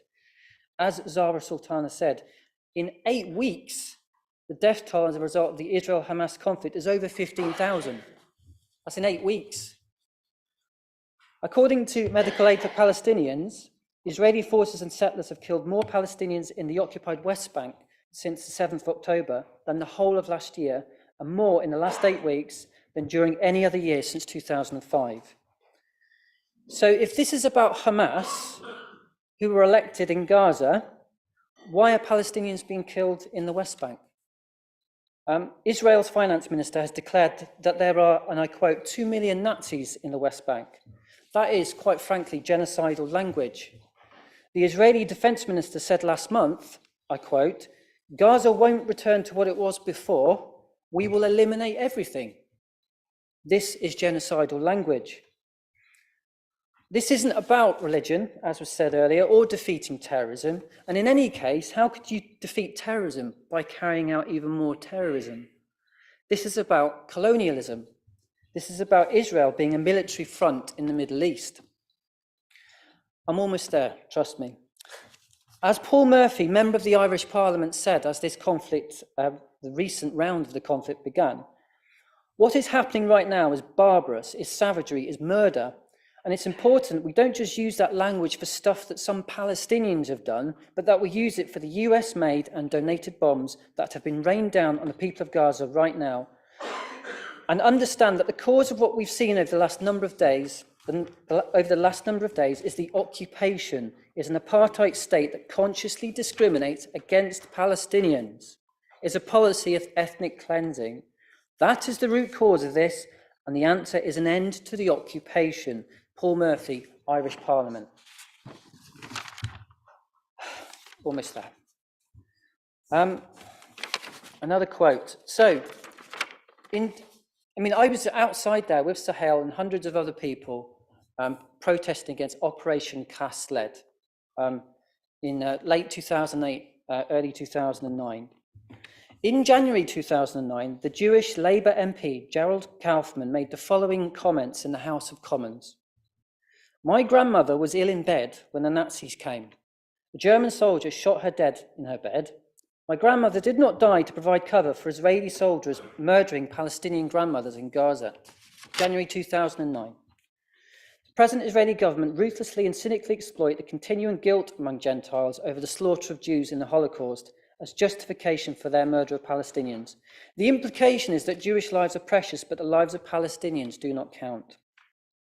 Carrying on with Gerald Kaufman, it's time for our government to make clear to the Israeli government that its conduct and policies are unacceptable and to impose a total arms ban on Israel.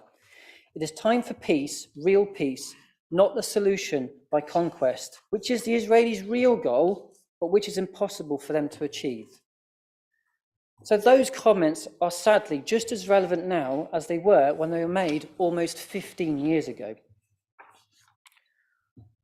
It's shameful that our government and the majority of opposition MPs voted against the ceasefire motion in the House of Commons. And the silence and lack of condemnation from our own MP is also shameful. Robin Walker, very noticeable in his silence, absolutely appalling. Won't even meet me, and take that personally, clearly. But, I see my role here, going off script, I see my role as lobbying national government, not just for funding for local services, but for lobbying government on matters of war and peace, of human rights. MP for Worcester, not interested. Clearly, I'm not important enough. Clearly, the 1,500 people who voted for me, not important enough. Absolutely shameful.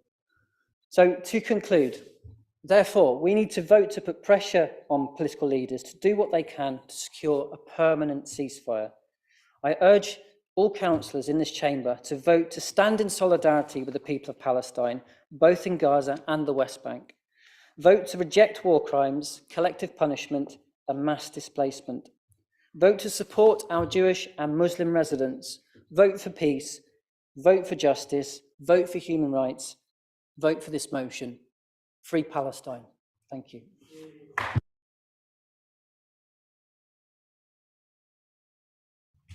Thank you. Do I have a seconder for this? Okay, Chair, thank you very much. I would like to second this motion, and I would also like to reserve my right to speak towards the end of the debate. Thank you. Thank you. Do I have any speakers on this motion? Let's start us off. Councillor Denham. I'd like to put forward an amendment. Okay. Thank you. Councillors have had the benefit of having this amendment placed in front of them. Do you want me to read it out? Would that be helpful? We've got time allowed for that, and bearing in mind others that may be watching. So it is quite lengthy. I'll try to read as clearly as possible. This is an amendment to the motion that we have on the council papers and that have been published and in the public domain for a week. So this is the alternative Gaza motion around the ceasefire in Gaza. This council regrets and condemns the tragic loss of civilian life in both the Hamas terrorist attacks on the 7th of October and the ensuing Israeli bombardment of Gaza. Council condemns Islamophobia, anti-Semitism and all other forms of racism that are being propagated by those looking to divide our communities and who are seeking to dismantle any hope for a peaceful settlement. Believes that no state is above international law or convention. Council notes that, 1, we welcome the news of an agreement to release the first hostages and to have a substantial humanitarian pause in hostilities between Israel and Hamas. 2, we call on all remaining hostages to be released and all sides to uphold this agreement. 3, we join calls for a substantial humanitarian pause alongside our international partners. 4, Hamas should release all the hostages immediately, but we of course support the possibility of extending the pause to allow the release of further hostages and extended humanitarian relief. 5, we must now ensure this pause is used to tackle the urgent and unacceptable humanitarian catastrophe in Gaza. 6, these horrific events have had a huge effect on many Worcester residents, particularly those with friends and relatives in the region. Council therefore resolves to call upon the UK government to A, use its international influence to ensure that there must be immediate access to aid, food, water, fuel and medicine to ensure hospitals function and lives are saved. Aid and fuel need to enter at the necessary volumes to meet civilian needs and be distributed widely and safely across the whole of Gaza. B, put pressure on all parties that they must also use the space this pause creates to take more steps on a path towards a lasting ceasefire rather than an escalation of violence. C, work to help start a process that ensures Israelis feel safe and secure from terror, and that innocent Palestinians who have endured far too much death and destruction can return home and rebuild their lives free from bombardment and Hamas control. D, use its role as this is the government, calling on the government to use its role as a leading member of the UN to ensure that all allegations regarding contraventions of international law and/or convention should be investigated by the international community. E, actively support a two-state solution in the Middle East. In recent years, the international community has treated the two-state solution as a slogan rather than a serious strategy. That must now change. There can be no peace without the reaffirming and recognition of Israel's right to exist alongside a sovereign, independent Palestinian state. Council requests that the Managing Director submits this motion to the UK Government and requests that Communities Committee consider how the Council can support the region through remembrance and practical assistance.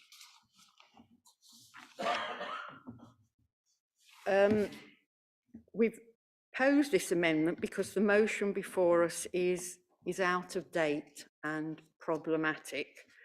And I think it might be useful to explain about the council constitution and process to those in the audience and maybe to some councillors. The original motion was drafted and submitted some time ago. And once a motion is submitted on a particular topic, it means that no one else has been able to submit a motion on the situation in Gaza. We can only seek to amend what is already on the table, which is Councillor Lawrenson's motion. Members of the Labour group and possibly others wanted to correct some of the inaccuracies in this motion. We want to express our sympathy and solidarity for those suffering in Palestine and Israel. So we have been trying to negotiate an agreed amendment, but that has been rebuffed. I have to say, in this process, I have huge admiration for those involved in negotiating the current humanitarian pause. Words matter. Particular words in particular places have a big effect on people and what people are looking to hear and to see. Our power to influence as a small council is quite small. We do what we can. The Labour group, for example, and I'm always trying to be as practical as possible, the Labour group made a donation to the Red Cross.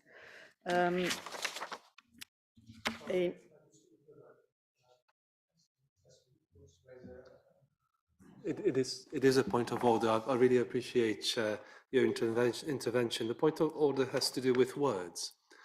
And the words used by Councillor Denham were that she's proposing an alternative motion. And I think this is correct.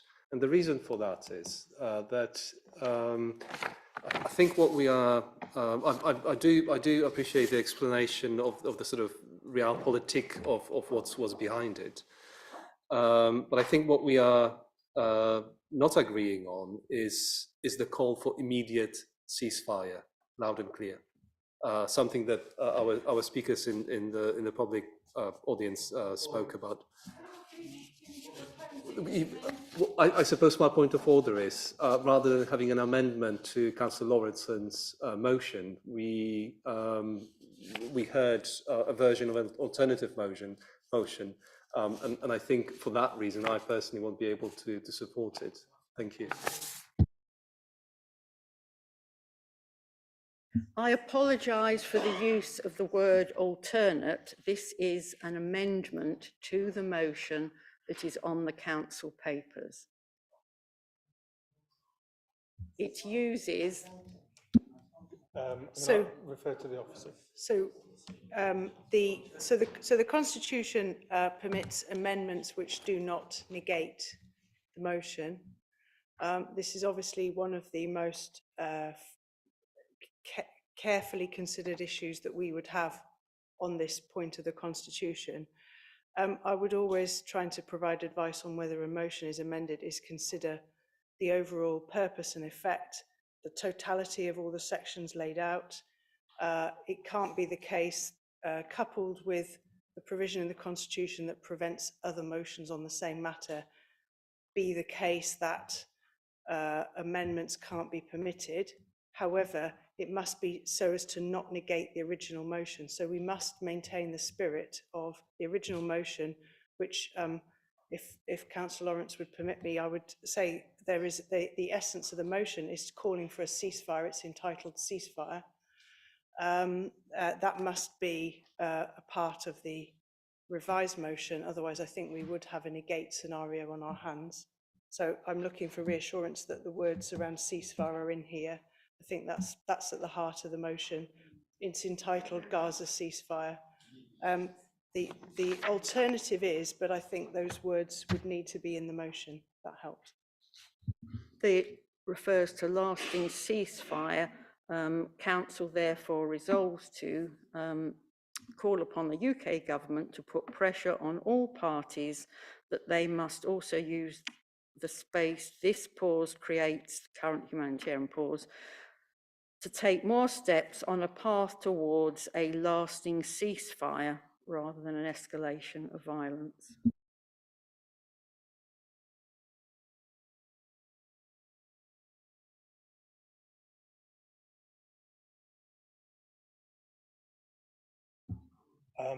I'm afraid that point of order is not going to stand. Does anyone else have a point of order? Yeah. Lewing. Thank you, Chair. I think what is substantially changing is that more steps on a path towards a lasting ceasefire is not an immediate ceasefire, and I think that's a fundamental change to the motion.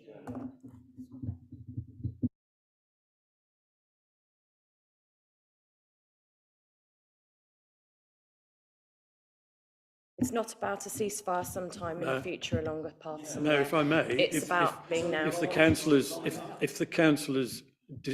don't agree with your decision, then you can put that decision to the full council to make that to reinforce your decision. Chair, if I may, just on the point of context, I'd understood that this was partially a timing aspect, that when the motion was submitted, there was no ceasefire. So just very factually, that's how I'd understood that when the motion was submitted, it called for an immediate ceasefire. I've understood the current wording to be lasting ceasefire because there is prevailing a ceasefire. So I'm not passing any comment on that. That was my understanding of the facts as to why that wording is different. Okay. I believe that there isn't a valid point of order. I'm going to allow Councillor Denner to carry on. Thank you. If I can continue to propose the amendment. The situation in Gaza is utterly heartbreaking. Now, the level of pain and suffering is unbearable. No child deserves to be bombed or starved or lose their family. It's less than 2 months since the current tragedy began, and it's escalating in absolutely unimaginable ways. The rapid increase in deaths is totally appalling. I stand with all innocent people who are hurting and suffering. War is never a solution to long-term problems. And within Worcester Labour Party, as a local group, we unanimously passed a motion at our meeting on Monday, November the 13th, condemning the Hamas attack, and at that point reinforcing the UN General Secretary's call for an immediate ceasefire. World events do affect Worcester people and communities, and within our Labour group here, we have people with personal connections with both Palestine and Israel. Within our group, we work together for a better, fairer Worcester. I'm not a historian. I haven't had the chance to research speeches of the past.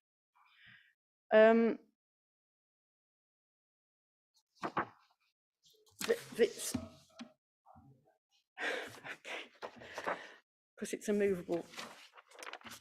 The issue about the horrific events having a huge impact on many Worcester residents, I am concerned that there are people who want to use the appalling situation in the Middle East to sow division in Worcester and elsewhere in this country, to undermine our democracy in the UK, which is fragile enough. No one should be bullied for their views or principles. I wished we had had a better motion in front of us. I have worked hard with colleagues. Many people have contributed to this amendment, and I hope that it will be supported and accepted in a spirit of togetherness. Anyone to second that amendment? Councillor Lamb, would you like to speak? Thank you, Mr. Mayor. Yes, I wish to formally second this amendment, and I'm afraid I cannot support the original motion as it stands. And look, I do not doubt for a second the sincerity of the proposer of this motion. What is happening in the Middle East, the loss of life, the destruction, is a horror which defies adequate description. And I do not feel, and it was interesting it was raised earlier, as some may do, that this council should not debate this issue. Yes, this is an issue clearly beyond the remit of this council. And I severely doubt that we as councillors will be able to resolve an issue that's plagued international politics for decades and defied resolution. But we have a duty and a responsibility to discuss and articulate any issue which concerns the people of this city. We know that residents of Worcester have family and friends on both sides of this conflict, and we've heard some of the passions that it raises tonight. But in its original form, I cannot support this motion. It rightly describes the attacks of the 7th of October as being terrorism. Too many people have been unable or unwilling to use this accurate phrase. It is terrorism. It's simple as that. The motion, the original motion, also regrets the loss of life on both sides of the conflict. I have absolutely no problem with that part of the motion either. Where I have concerns is its one-sided nature. Take out the first two lines and the rest of the motion is a condemnation of Israel with no or little attempt at balance. There is the use in this motion of very, very emotive terminology, such as war crimes, such as apartheid, which are very, very complex points of international law, which lawyers far more eminent than us, to be honest with you, have argued about continuously. Just because cited organisations feel that these apply in this situation does not make it so. In particular, I'm very deeply uncomfortable with the use of the word genocide and its application in this case for very, very obvious historical reasons. I, as I'm sure many other people in this chamber, have been to Auschwitz-Birkenau. I have seen it, okay? In particular, and I think if we want to reflect our deep concern with this situation, we must recognise that this is an infinitely complex issue with faults on both sides. If we are to move forward in a positive way, We must find a middle way to solve this issue. And this is where I think this motion should be supported. I welcome, as the motion does, the news of an agreement to release the first hostages and to have a substantial humanitarian pause between Israel and Hamas. And we must now, as the motion says, ensure that this pause is used to tackle the urgent humanitarian catastrophe in Gaza and to take steps towards a full cessation of hostilities rather than an escalation of violence. But to move forward, there must be a two-state solution in the Middle East. There can be no long-term peace without the acceptance of Israel's right to exist in safety and security alongside a sovereign, independent Palestinian state. And this requires leadership and courage on both sides. Currently, both Hamas and the present Israeli government are barriers to a long-term peace. Hamas does not recognise the right of Israel to exist and is committed to its destruction. This is completely unacceptable. Yet Hamas won an election in 2006 and then seized power through military force. Where is their democratic legitimacy? There's been no elections since. Whether we like it or not, Israel is a democracy. Okay? Israel is a democracy. It's perhaps an argument against the party list system of proportional representation, but it is a democracy. The leadership of Hamas are quite willing to sacrifice the lives of innocent Palestinians in pursuit of their goal. But equally, the government of Benjamin Netanyahu, by refusing to work with the Palestinian Authority, is undermining the one body that could plausibly fill the vacuum of a post-Hamas Gaza. To create a secure and independent Palestinian state, this must also be movement on East Jerusalem and the settlements on the West Bank. There's got to be concessions on both sides for this to work. This is a tragic and utterly complex issue, and I think our amended motion is a fair and balanced response to it, and I urge Council to support this amendment. Thank you. I've now got Councillor Bashram. Thank you, Chair. I would like to speak before we move to the votes for the amendment.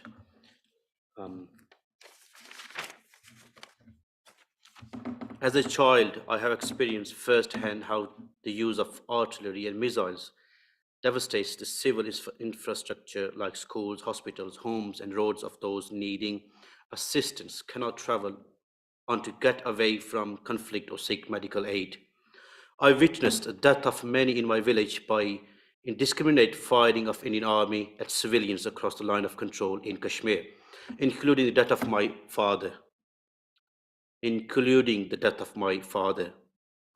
Kashmir, like Palestine, was administered by the British Empire, has UN resolutions calling for ceasefire resolution. It is a conflict that has been extended by use of vetoes at UN and is unlikely to be resolved owing to geopolitical and economical interest of veto-wielding members of the UN. Only thing that's helping people in Kashmir right now is the ceasefire between two countries.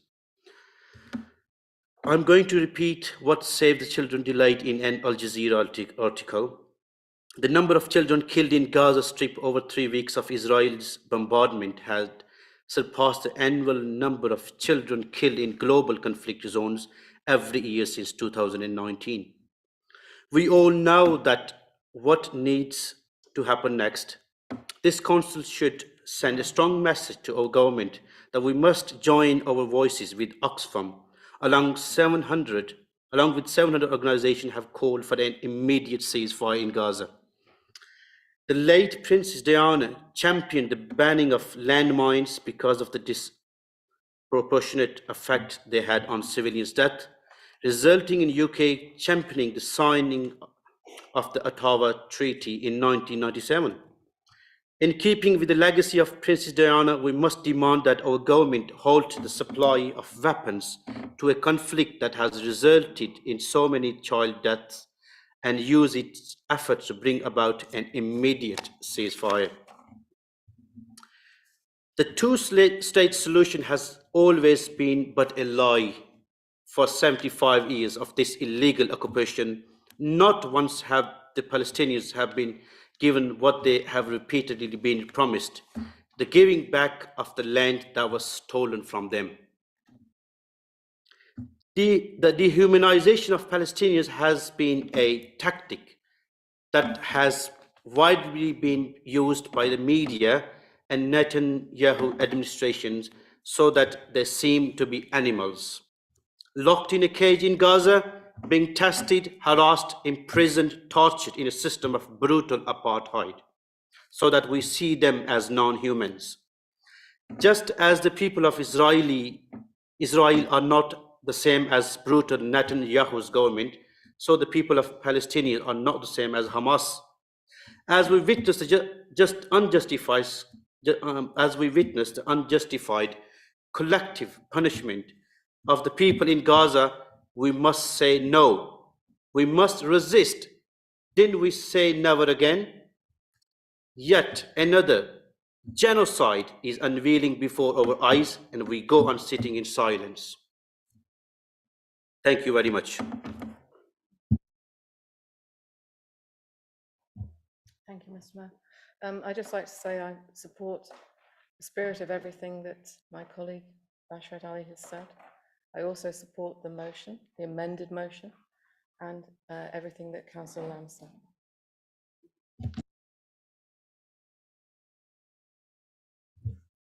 Mr. Mayor, thank you.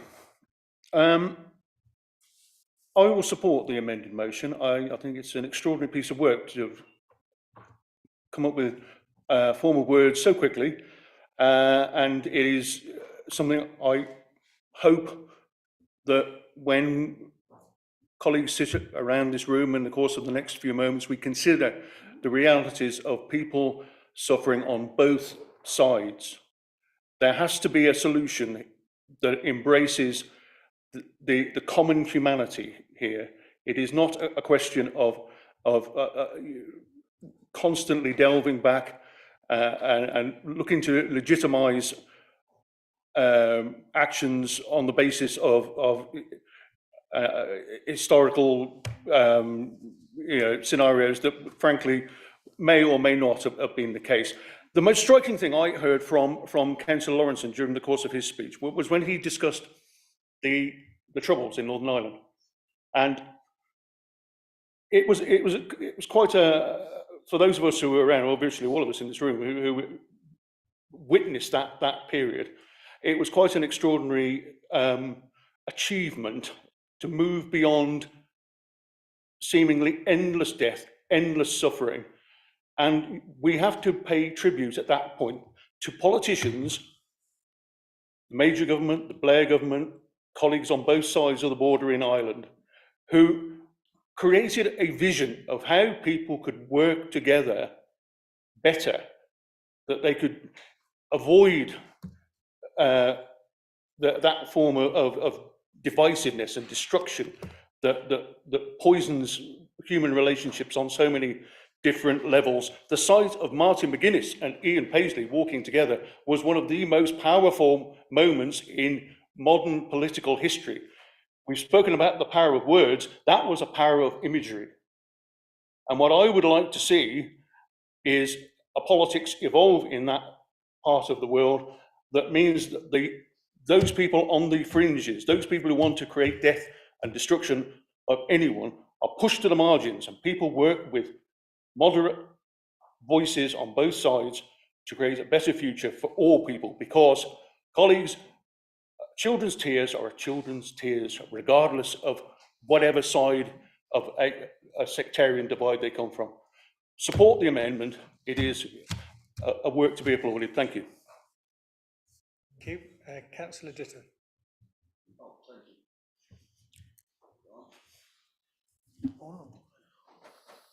Yeah, so if you are unsure how to feel about Palestine and Israel, I could potentially give you some clarity on the situation and why I believe it's genocide. I'm not sure if everyone's aware that Ethiopian Jewish community has been around since 1587 BCE. So that's way before even the state of Israel was even, founded, before they even know what Israel meant. However, Israeli health minister normally has ordered gynecologists to stop administering a drug. So it's called Depo-Provera. So some of you women may know what it is, obviously. It's a contraceptive injection that was given every 3 months to women without their acknowledgement. So they can't If that's not genocide, what is? So the health sector, they did a lawyer from the civil rights stated the following: findings from an investigation into the use of Depo-Provera, if I'm pronouncing that right, I'm not sure, and extremely worrisome, raising concerns of harmful health policies with racial implications in the violation of medical ethics. The Ministry of Health Director General was right to act quickly to put forth new guidelines. So my question to you, Matt, if that's not genocide, what is? You are stopping people from reproducing. And I state the following: if this isn't ethnic cleansing, I'm not sure, I'm not sure what it is. It's breaking so many laws under international law, but this is unspoken about. And this has media proof as well. I'd like to reply to that, since you were named. No, fine. Okay, Councillor Alcott. Mayor, thank you. As you might know, the Liberal Democrats Foreign Affairs spokesperson is of Palestinian descent. Layla Moran, MP for Oxford West and Abingdon, confirmed in the House of Commons last week that a member of her family had died, not from a bomb, but possibly from starvation or dehydration, and being unable to access medical services after a significant deterioration in their health. Palestinians and Israelis absolutely both deserve a guarantee of dignity and security. Liberal Democrats have been calling for an immediate bilateral ceasefire and are now calling for a lasting ceasefire for the purpose of getting aid in, getting more hostages out, and providing space to realise a political solution, ultimately with two states and lasting peace. And I would like to thank Councillor Denham for putting this motion together, and I think it's much more collaborative and will have a more practical, positive effect for the residents of Worcester. Thank you. Thank you. Councillor Petrowski. Thank you very much. I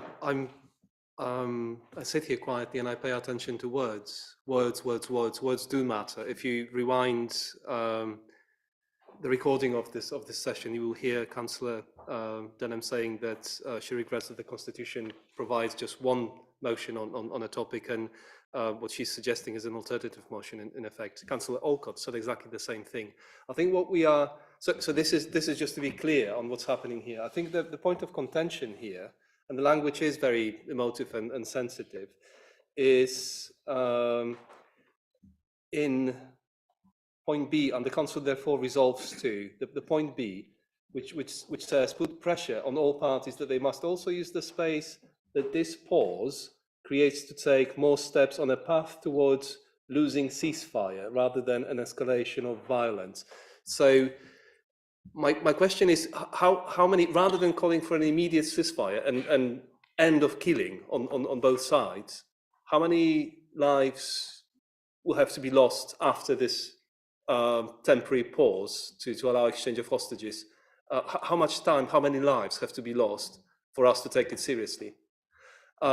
I'm afraid I'll be voting against the motion, and it's that there's the whole question about the civility in this room and the patronising language used by some members. I don't know how Neil has endured it for what is it, 13 years, Neil? Speaking as if we don't know what we are talking about, what we are on about, or the members of the public, they don't know what they are not on about. So for those reasons, and simply because of this paragraph, which takes the moral anger out of what we are trying to say here, I'll be voting against the motion, or actually, sorry, to quote Councillor Denham, the alternative motion proposed by our Labour colleagues.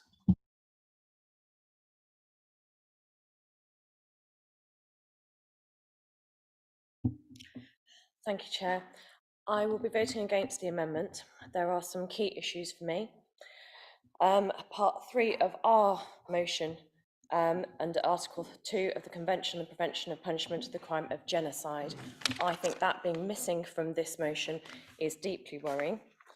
There is also the omission of the cease all arms sales to Israel and end military aid for Israel. And crucially, there is no call for an immediate ceasefire and to vote for this at the UN. And I think that is absolutely key. And I do think there are some really good things in this ceasefire, but without those 3 things, fundamentally different to our motion, I cannot support it. Thank you.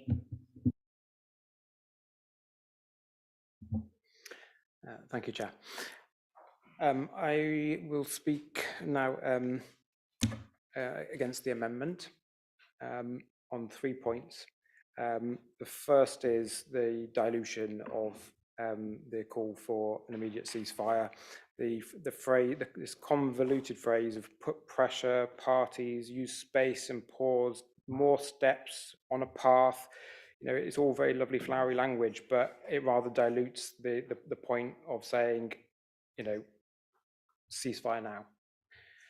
The second point is that in the amendment, the call on UK government to work to help start a process that ensures the Israelis feel safe and secure, not Palestinians, that innocent Palestinians can return home and rebuild their lives. I kind of wonder why Palestinians shouldn't feel safe and secure from terror. So the way in which this is phrased, I don't feel is balanced at all. My third point is that I don't think there's anything in the original motion that is factually inaccurate, although Councillor Denham said factual inaccuracies in her support of the amendment. I didn't actually hear her state what factual inaccuracies there are in the original motion. So if there are no factual inaccuracies in the original motion, I don't see why we need to amend it.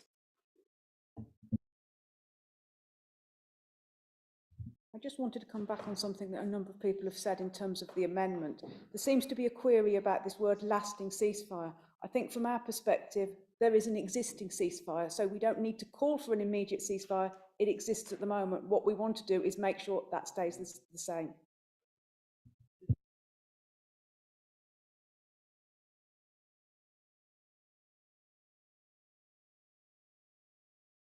Do I have a right to respond to the comments that have been made? Shall I hold on until other people speak? Okay.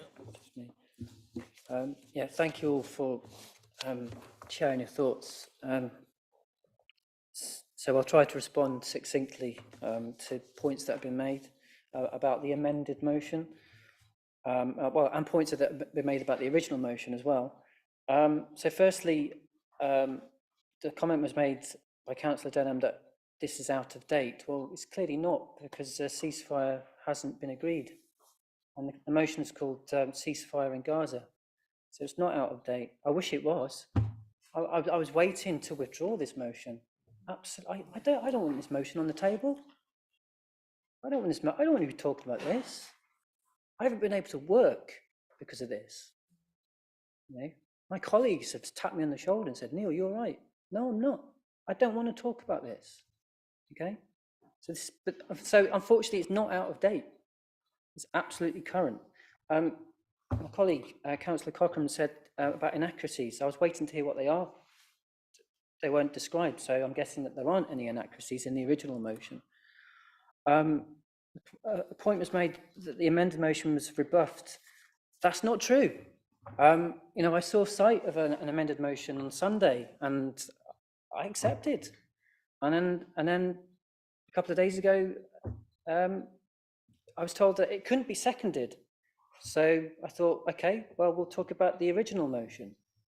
And now we have another amended motion. So it's not true that I rebuffed an attempt to negotiate. It's just not true. You know, the amended motion is prepared to condemn Hamas attacks, and obviously, you know, anyone with a heart condemns what Hamas has done. But this amended motion is not prepared to condemn the occupation and genocide, and that's unforgivable. You know, you wish that a better motion was in front of you to withdraw the need for the amended motion. The better motion is in front of you. It's the original motion, and it's the one that was agreed by Sheffield City Council, because this is called an original motion. There ain't nothing original about it. I didn't write this motion. My colleagues in Sheffield wrote this motion. I'm not shy about that. And that motion was unanimously agreed by Labour councillors in Sheffield. So if they can agree it, I'm not sure why you can't agree it. You know, emotive language, war crimes, genocide. I'm not sure what international lawyers would say in response to those comments. I think they'd be offended. Their business is law and facts. Just because the crimes are committed by the side that we support doesn't mean it's a motive to label them as war crimes and genocide.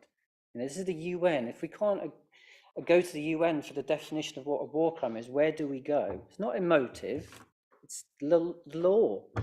The UN has said that grave violations, such as intentional starvation, point to a genocide in the making, that genocide is happening. It said that the original motion is not balanced. The amended motion, the entire second section is about the hostages. Of course, everyone wants the hostages to be freed, but where is the condemnation of the occupation and genocide?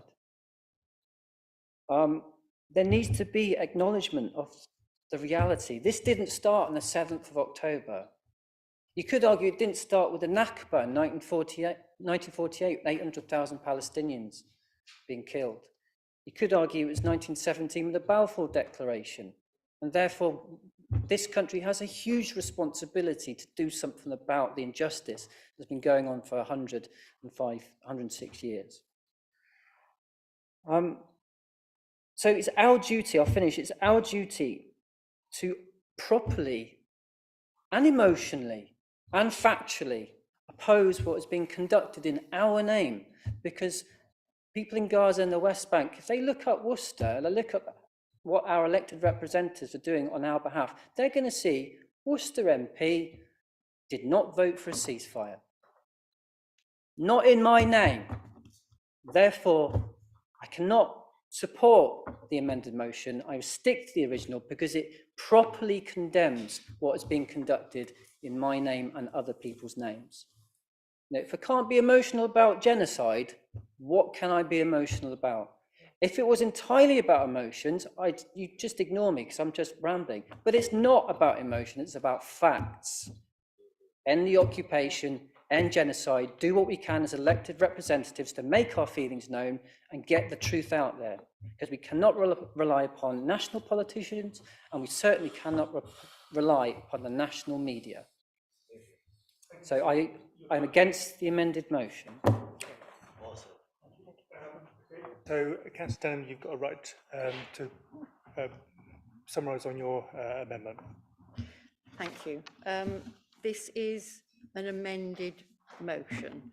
It happens to say alternative at the top because it's a point of discussion or negotiation within our group, in the sense of there have been a number of iterations and versions. So it is an amendment to the motion that is in the council papers, the original motion.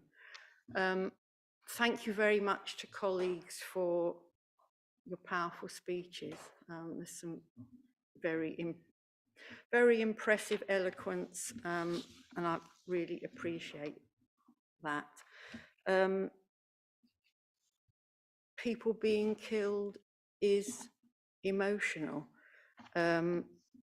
Absolutely everybody should feel safe and secure and should have a place to bring up their children safely. I can't condone the creation of orphans. That is what happens in acts of war. I think it's also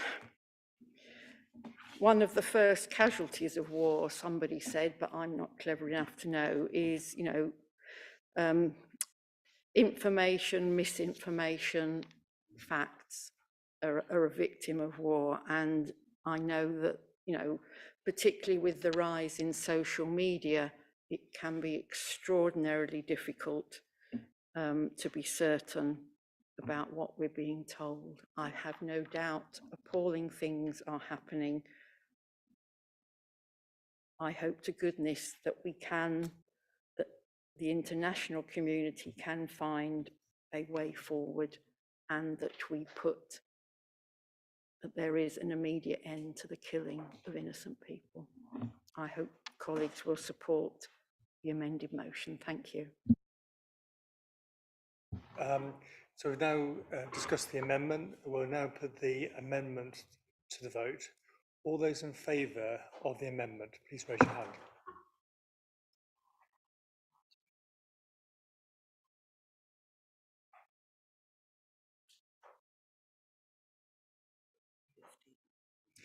Okay, all those against?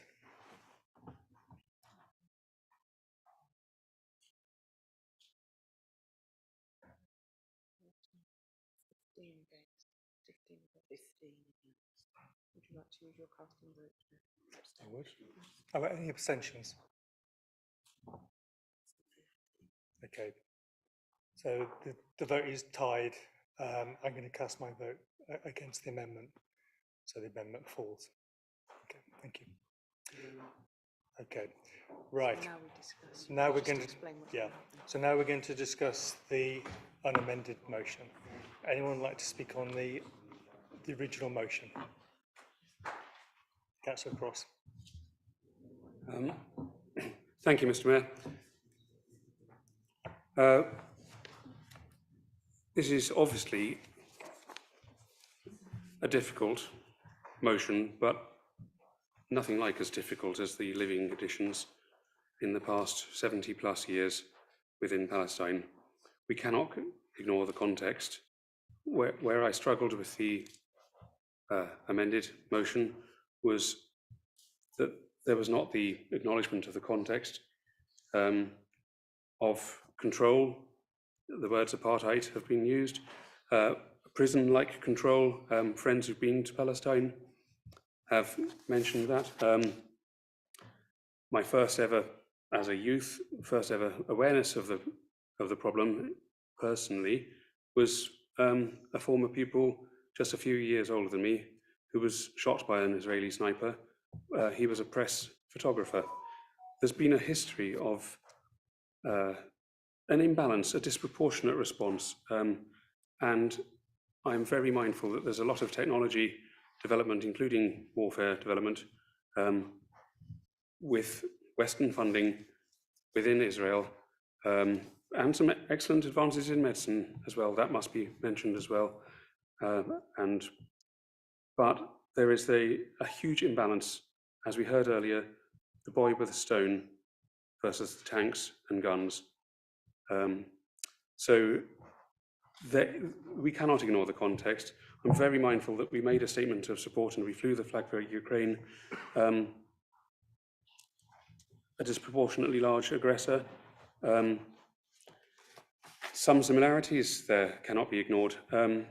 If one, a friend, a German friend who'd been to Palestine, he introduced me to this Counting the Kids website, and it is absolutely appalling seeing the number of children killed on either side, and this is just purely the numbers. And so that is why I feel I have to support the motion that better reflects, yes, using big words, yes, using horrible words, but then this is horrible subject of what has been going on for a long time as the context. And I really pray for peace, and it won't be achieved through military end. Thank you. Do we have any other speakers on the motion? No. In that case, we'll move to the vote. I'll read a sum up. Sorry, I think. Yes, you did. Would you like to speak now? If that's okay, Chair. Thank you.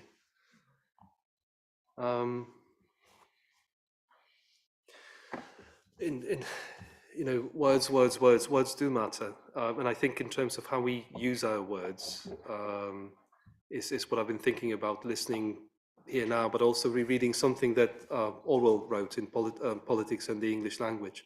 In our time, political speech and writing are largely the defense of the indefensible. Very powerful words. I think one of the reasons that I was delighted to support this motion is that I believe in international law. I believe in the order which should be respected by all parties. Shortly after the attacks of 7th of October, a group of Jewish lawyers writing for the Financial Times, including Lord Neuberger and Philip Sands KC, the latter being an author of a biography of two Jewish lawyers who coined the term genocide and crimes against humanity, wrote a letter in which they condemned violent crimes perpetrated by Hamas in Israel, and they said that the laws of war apply irrespective of the level of outrageous conduct of the enemy. They also added that it would be a grave violation of international law to hold them under siege, meaning Palestinians, while doing so deprive them of basic necessities such as food and water. They also added that the collective punishment is prohibited by the laws of war. They went on to say politicians and commanders should not suggest that the laws of war cannot be disregarded. In these times of pain and terror, the notion that there are laws that we must all, every one of us, live by is challenging but essential. Jewish history teaches us that we cannot give up on them. Now, I'm speaking as a councillor, but as a private person, one of the biggest things and sort of projects, passions of mine was trying to make somehow, by hook and crook, to have this council celebrate two things, and those things were Holocaust Memorial Day, which is marked on 27th of January every year, and the second one to observe the Srebrenica genocide, which is commemorated in the week starting on 11th of July. The second one was successfully introduced here into this building with the help of Councillor Rias, who is not here today with us. In terms of the emotive sort of nature of this debate, I grew up in a time, in a town, small town, of which half of the population disappeared during the Second World War. They were gone, eliminated. So I'd like to think that it's something that I had in my mind, in my thinking, in my doing politics as well. When it comes to speaking the unspeakable and not defending the indefensible.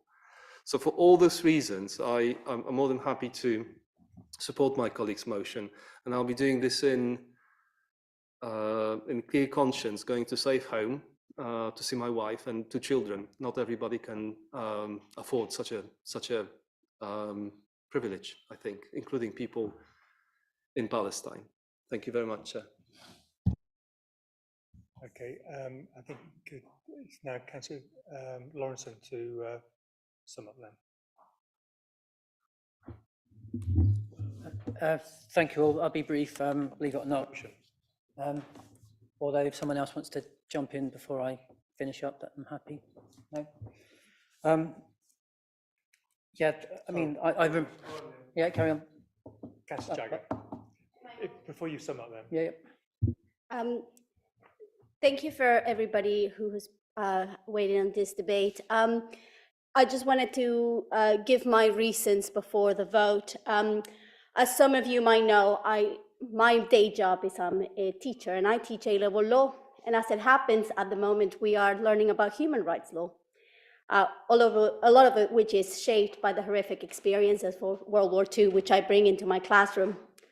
One of the things that we analyze in my lessons is the countless times where utter havoc is caused by politicians who use words with specific legal meanings, words that should only be used after due process and not in a political or media context, because due process is a fundamental cornerstone of law. I am not qualified to decide whether or not the word genocide is appropriate, nor this is the right forum to make that decision. The word genocide, like the word murder, has a very specific legal meaning, and a very specific legal process has to take place before anybody can be labeled someone else as a murderer. I think it would be inappropriate for us as a council and as politicians to weigh in on an open investigation carried out by the police on an issue on a murder investigation, and I believe strongly that this issue is no different. If someone commits a crime, that crime needs to be proven in a court of law, and this is not a court of law. We are, as a council, ill-equipped to find someone guilty of a crime of murder, and very ill-equipped to find someone guilty of genocide. I'm very supportive of the emotion, and the issue I have with the word genocide is not just because it's emotive. Emotive words are necessary, but this is a very legally important word, and I think us using it without due care and attention as to all the ramifications and all the processes that need to take place for that word to be legitimately used is careless, and for that reason, I cannot support the motion.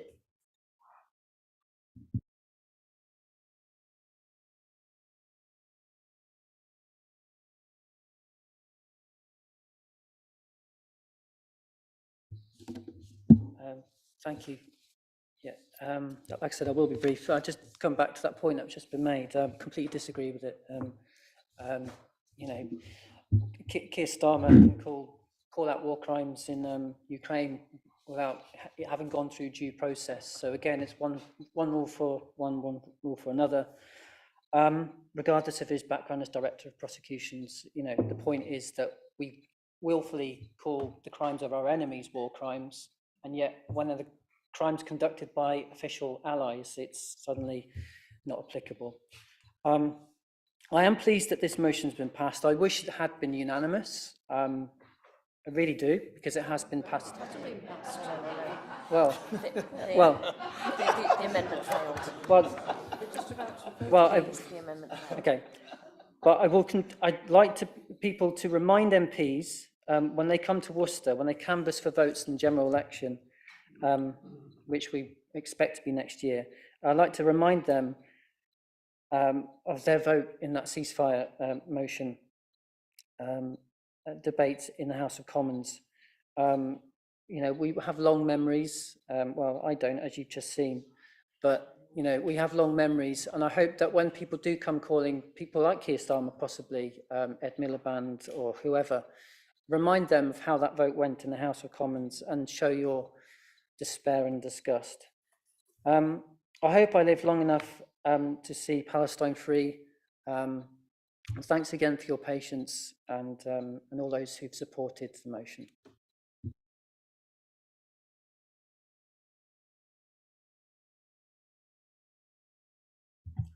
Thank you, Mr. Mayor. I just want to, please, could it be explained to me, has the original motion actually made an accusation of genocide? There's a statement in the council notes, a description of genocide. I think there's an inferral, but I don't think there's actually an accusation. So the point, as raised, I would just question that. Yeah, okay, I've got advice that you have to look at the words as they're printed and you have to make your own interpretation of it. I'm afraid that point of order doesn't stand. Okay, right. So I think we're now ready to move to the vote. All those in favour of the motion, please raise your hand. Is this the original motion? The original motion.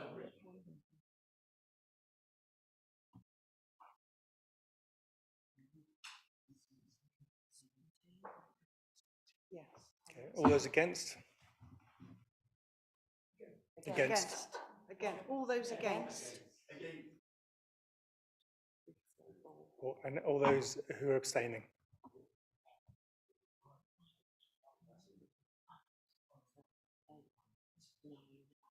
Okay, thank you. So that motion is carried. Thank you.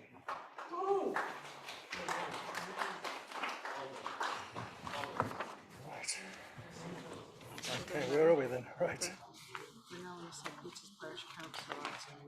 So we're going to referral. Right. Just let the speakers, members of the public know we've now moved to another part of the agenda. Yep. We're doing referral. Yeah, okay, let them go if you want to. Yeah. Okay, just so that everyone knows who's in the audience, we're now going to move on to referral reports of a council business. If anyone who's not interested in those matters, you're very free to disappear if you'd like to, or you're very welcome to stay, whichever you choose. So now is a very convenient time for you want to go.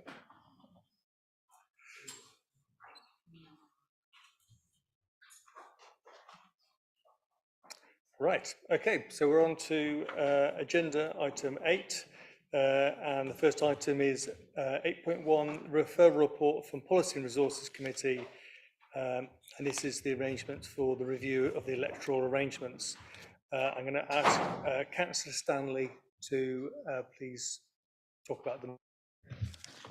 In the interest of brevity, Mr. Mayor, I'm happy to move the recommendation and would like to reserve the right to speak should it become necessary. Okay, thank you. Councillor Denner, would you like to second? Yes, thank you. I'm seconding this as Vice Chair of Policy and Resources Committee. We did have a good cross-party discussion at Policy and Resources Committee on a week ago, last Tuesday, and did carefully consider the options and the information that we had before us. I think key points were that the two parish councils had differing views. The consultation process had a very low level of engagement, and members of the Policy and Resources Committee unanimously went for option 2, which is about maximising democracy, and that parish councils should be equally in line with the City Council. And given that the legislation is unclear, that seemed the most equitable way forward. Councillor Hodgson. Yes, as a parish councillor, yes, I became aware that the two parish councillors, Warden and St Peter's, had two different views on when the election should actually be. Both parish councils agreed that we did not want our parish elections to be different to when the City Council elections are, because obviously of the cost implication. I was disappointed that we weren't able to accommodate the wishes of both parish councils, but I understand there was obviously might have been a technical problem in terms, practical problem in terms of having two different policies in place when we both under the district area of Worcester City.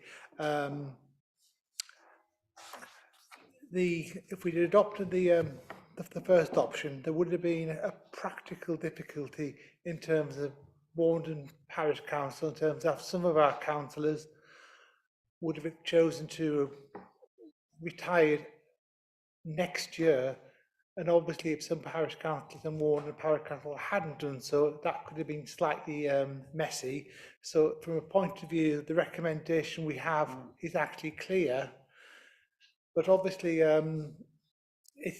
it is disappointing to St Peter's that they haven't had what they want, which I think is I think does need to go on record that it does that. And it's also disappointing as well that the district representatives from St Peter's didn't go with their parish council, because I think, you know, the district thing, I think you do have to listen to your parish council, having been a member for a parished area for almost 20 years, and most of that time I wasn't a parish councillor. Thank you. Thank you. Councillor Cochrane. Thank you, Chair.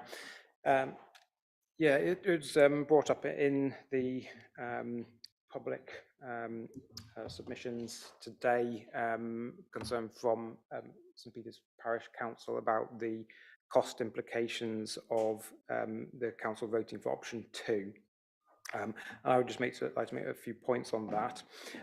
First is that changing the election cycle to be in phase with City Council will save both parish councils money in the long term, because the cost of running the election at the same time is substantially less than running it separately, which is what has happened in the past.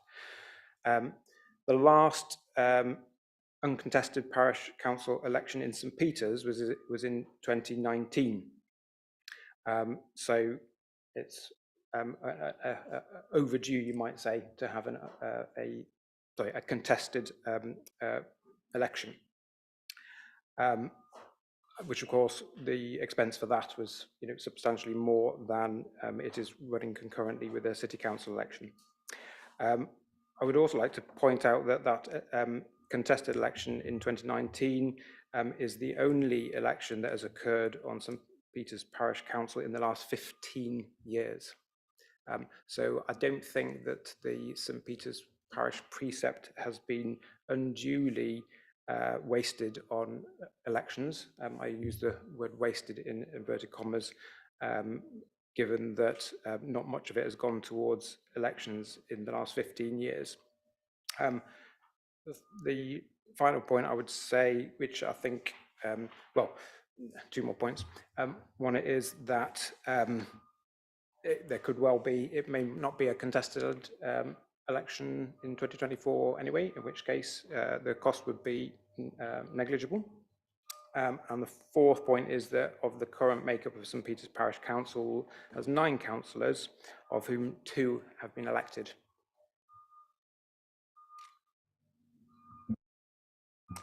Are there any more speakers on this? Oh, sorry, Councillor Orcott. Mayor, thank you. Yeah, obviously, Councillor Lawrence substituted for me at Policy and Resources due to a family issue. And it's unfortunate I wasn't there. I'm just concerned that obviously at that meeting, it was rushed through very quickly. There didn't seem to be any talk about costs. And obviously, there was one option there which would have no cost impact. And I think we need to be very mindful of the current climate. And I mean, the cost of an uncontested election is about 1,400 for a parish, but the cost of Warndon Parish Council of a contested election is just under 24,000 as an estimate, and for St Peter's just under 14,000. So I think, and it is a parish council, I just would like to see us being a bit more mindful to the current climate and to saving costs, because there is a cost of living crisis.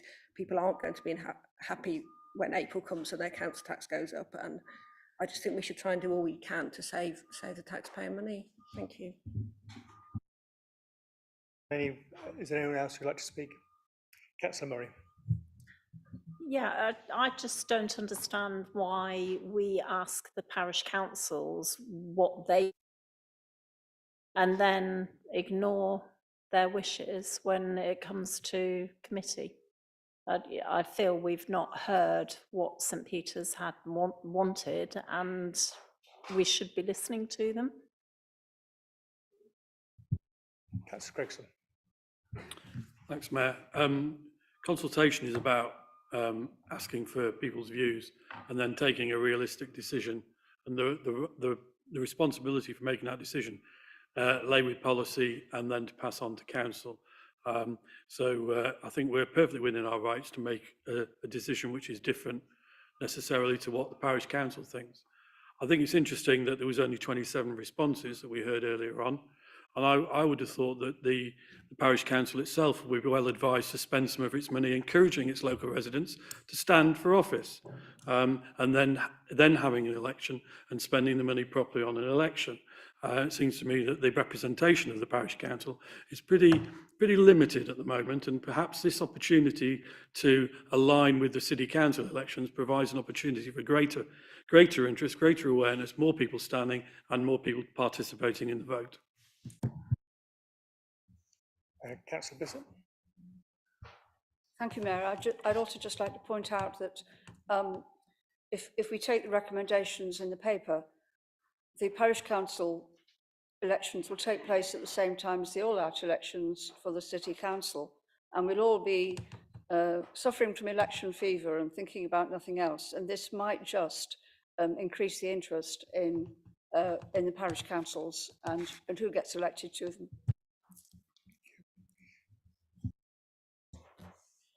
Thank you, Mr. Mayor.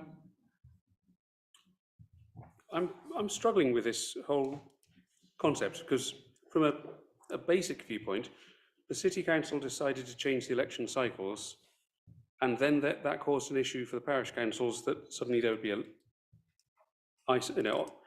potentially having elections on their own. And I'm just mindful that should that situation arise, whichever permutation is chosen for option 1 or for other, the cost should not be incurred or borne by the parish councils based upon a city council decision is my personal view. Another element of where I question about the sort of, is it healthy for members who are elected for a 4-year term to extend that to a 5-year term? So I'm sort of rather torn about this. There was one other option discussed in an early stage when I was chair of Warnden Parish Council about aligning the parish council elections with the county elections, which would have avoided overcrowding in the Guildhall. And that seems to have disappeared from the table. So, like Councillor Murray said, I am concerned also that we've asked the parish councils, yet we're saying, well, actually, we're taking up city councils making the decision anyway, and tough. Just before I bring him in, obviously this is a refer report. This has been discussed at Policy and Resources. I know some things are really, really important. This is obviously very important to a lot of people. But if we always try to unpick refer reports, we're going to undo the work that committees do. So, Councillor Cookson. Well, you just beat me to it. Oh, sorry. What I was actually going to say is psychic there. Yeah, absolutely psychic. From the letter that Paul submitted and shared to us, my immediate reaction was, this doesn't make sense. I totally agree with what you're saying. It seems really sensible. However, I'm not been party to those detailed discussions. We do have a committee system. I think it was a unanimous view of that committee. We need to respect that. If anything, the debate we had earlier about Ash Dieback was Karen and I saying, well, actually, we have a committee system and this is going through this. And I think we do have to respect the committee system. So therefore, while I personally was very persuaded by what Paul wrote, I'm going to be voting in favour of this because that's the referral from all those who had a much longer unanimous decision. Thank you. Andrew, I think you've had your time now. So, Okay. The question was whether we have... Sorry, Andrew, I'm going to have to stop you there. Okay. You've had your time. Councillor Stanley. Mr. Mayor, thank you. 2 points very quickly. Firstly, this isn't the place to unpick the decision of that particular committee, as you said. And the second point, as Councillor Cookson said on 2 occasions, was unanimous. Okay, I think we'll move to the vote on that one now. So all those in favour of that referral report, please raise your hand.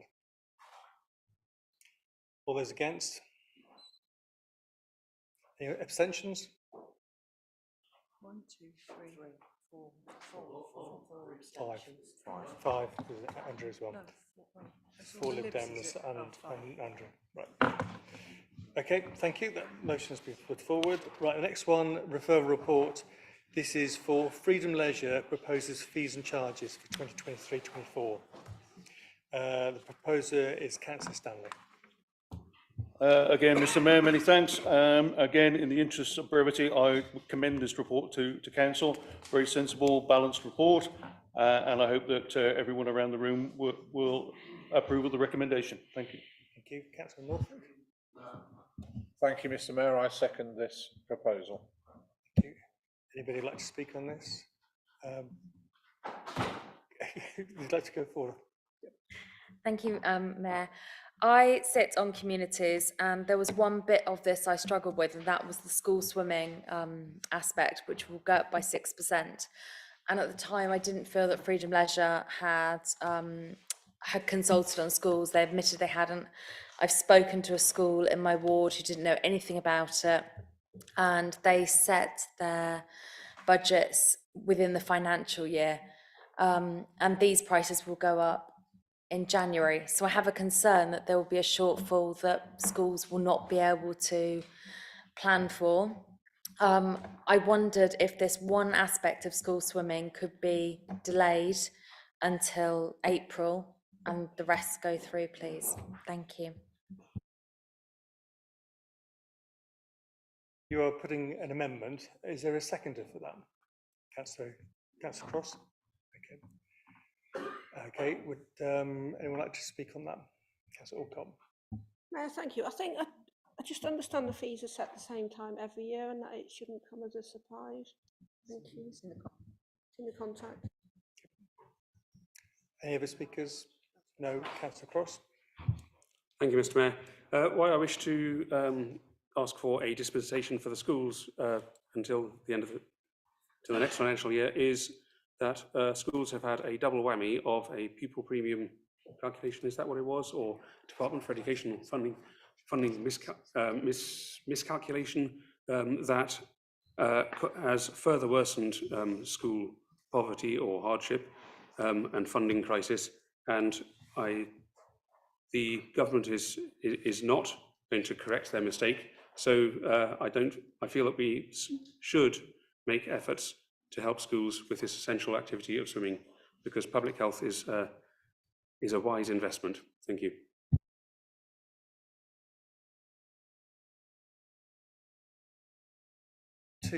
Two problems that might have come up from this.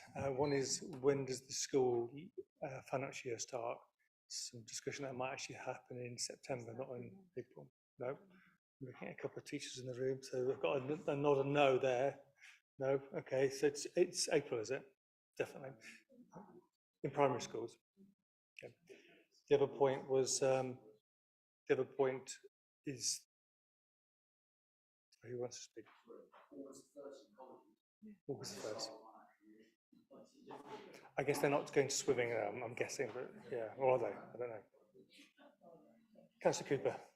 Thank you, Mayor. My point was very specifically on primary schools. I should have mentioned that, as they have a statutory duty to provide swimming. Thank you. Okay. Thank you. Councillor Alcott. It's a point of order. I mean, we were just debating with the last item that we have a committee system and not to debate it. But yet with this item, we're now looking to make an amendment at council. We need to be consistent. Okay. We'll vote on the amendment. Yeah, so an amendment has been put. Okay, so I mean, we can make this quite quick. So would anyone like to speak on this amendment before we move to the vote?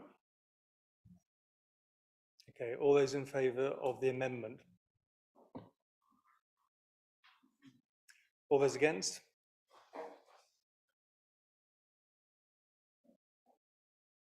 Okay, that's lost. Okay, so we'll move back to the original one. I guess nobody wants to speak on that now because the time of night it is. All those in favour of the original report?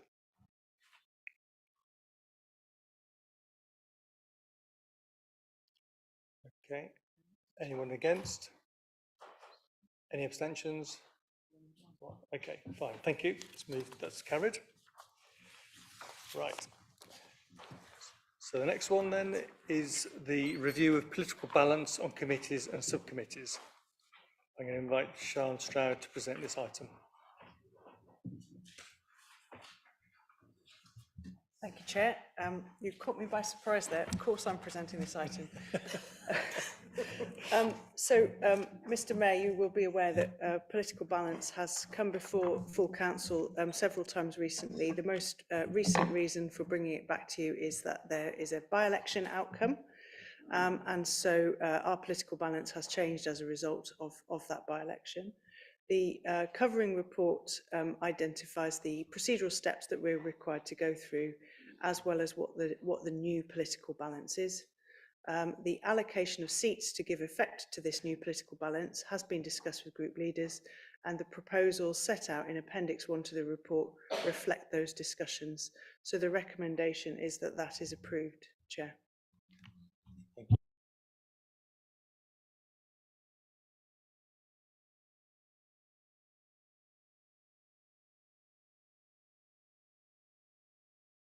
Councillor Bissett, would you like to propose this? I don't actually have a copy of that report, unfortunately. This one? Okay, thank you. It's very small. Oh, yes, absolutely. I'd like to propose this. Okay, fine. Councillor Denning, would you like to second it and speak on it? This is agenda item 9. Agenda item 9. So this is about the calculation of the numbers. I agree with the calculation of the numbers and how they committee seats should be distributed between all political parties. Perfect. Perfect. Right. Okay. Does anyone like to speak on that? No. Okay. Let's move that to a vote. All those in favour? Anyone against? Any abstentions?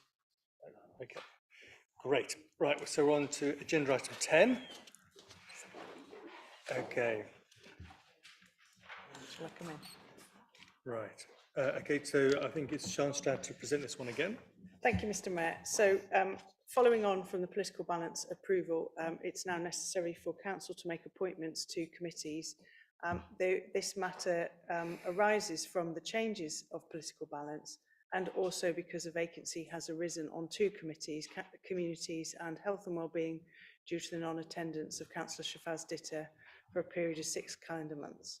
So therefore, there are two reasons for reallocating appointments to committees, and members will also recall that in accordance with the Group Leaders Protocol, changes are made to the allocation of chairs and vice chairs to reflect political balance as well. With your permission, Mr. Mayor, I'd invite Claire to actually just take each group leader through the changes. Is that okay? Yep, okay.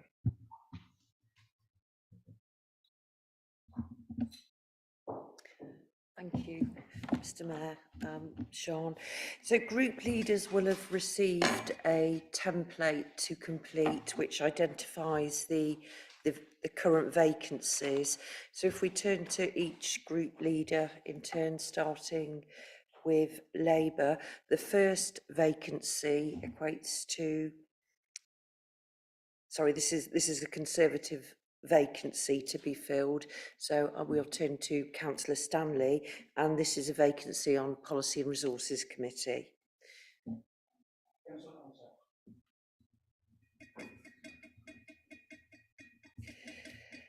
Environment Committee, which is also a Conservative vacancy, Councillor Stanley.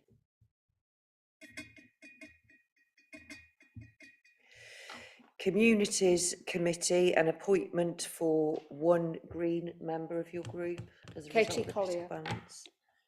Councillor Collier. Thank you. And again, Councillor Bissett, a vacancy for a Green member on Health and Wellbeing. Councillor Collier. Thank you. And again, Councillor Bissett, a vacancy for Place and Economic Development.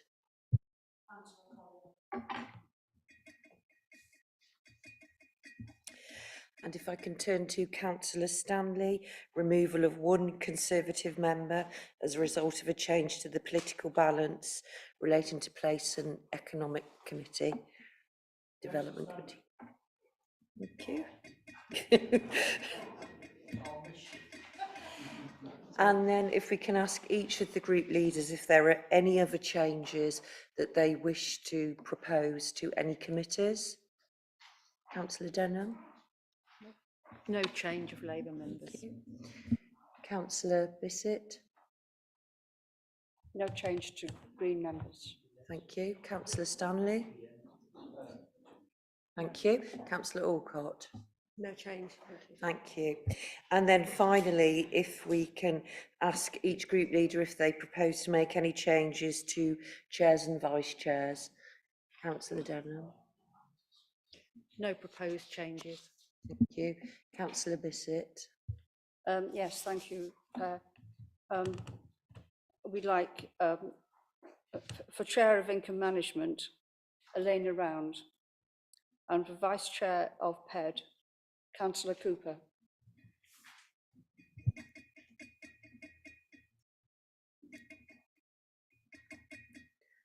Thank you.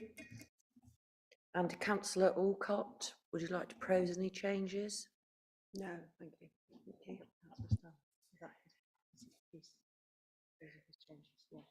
Councillor Stanley, any changes to chair and vice chair? We really lost two, but we get those that remain on the same. Right. Thank you very much. So now I'll just put that. Just need to the vote on block then. Yeah. So we'll now put those changes to the vote on block. So all those in favour? Anyone against? Any abstentions? No. Great. Fantastic. Right, so we're on to item number 11, which is report from the joint leaders on any matters which of their opinion require urgent consideration by the council. Councillor Denham. Sorry, Chair, I didn't quite hear who becomes Chair of Income Management? I just missed the name, I'm really sorry.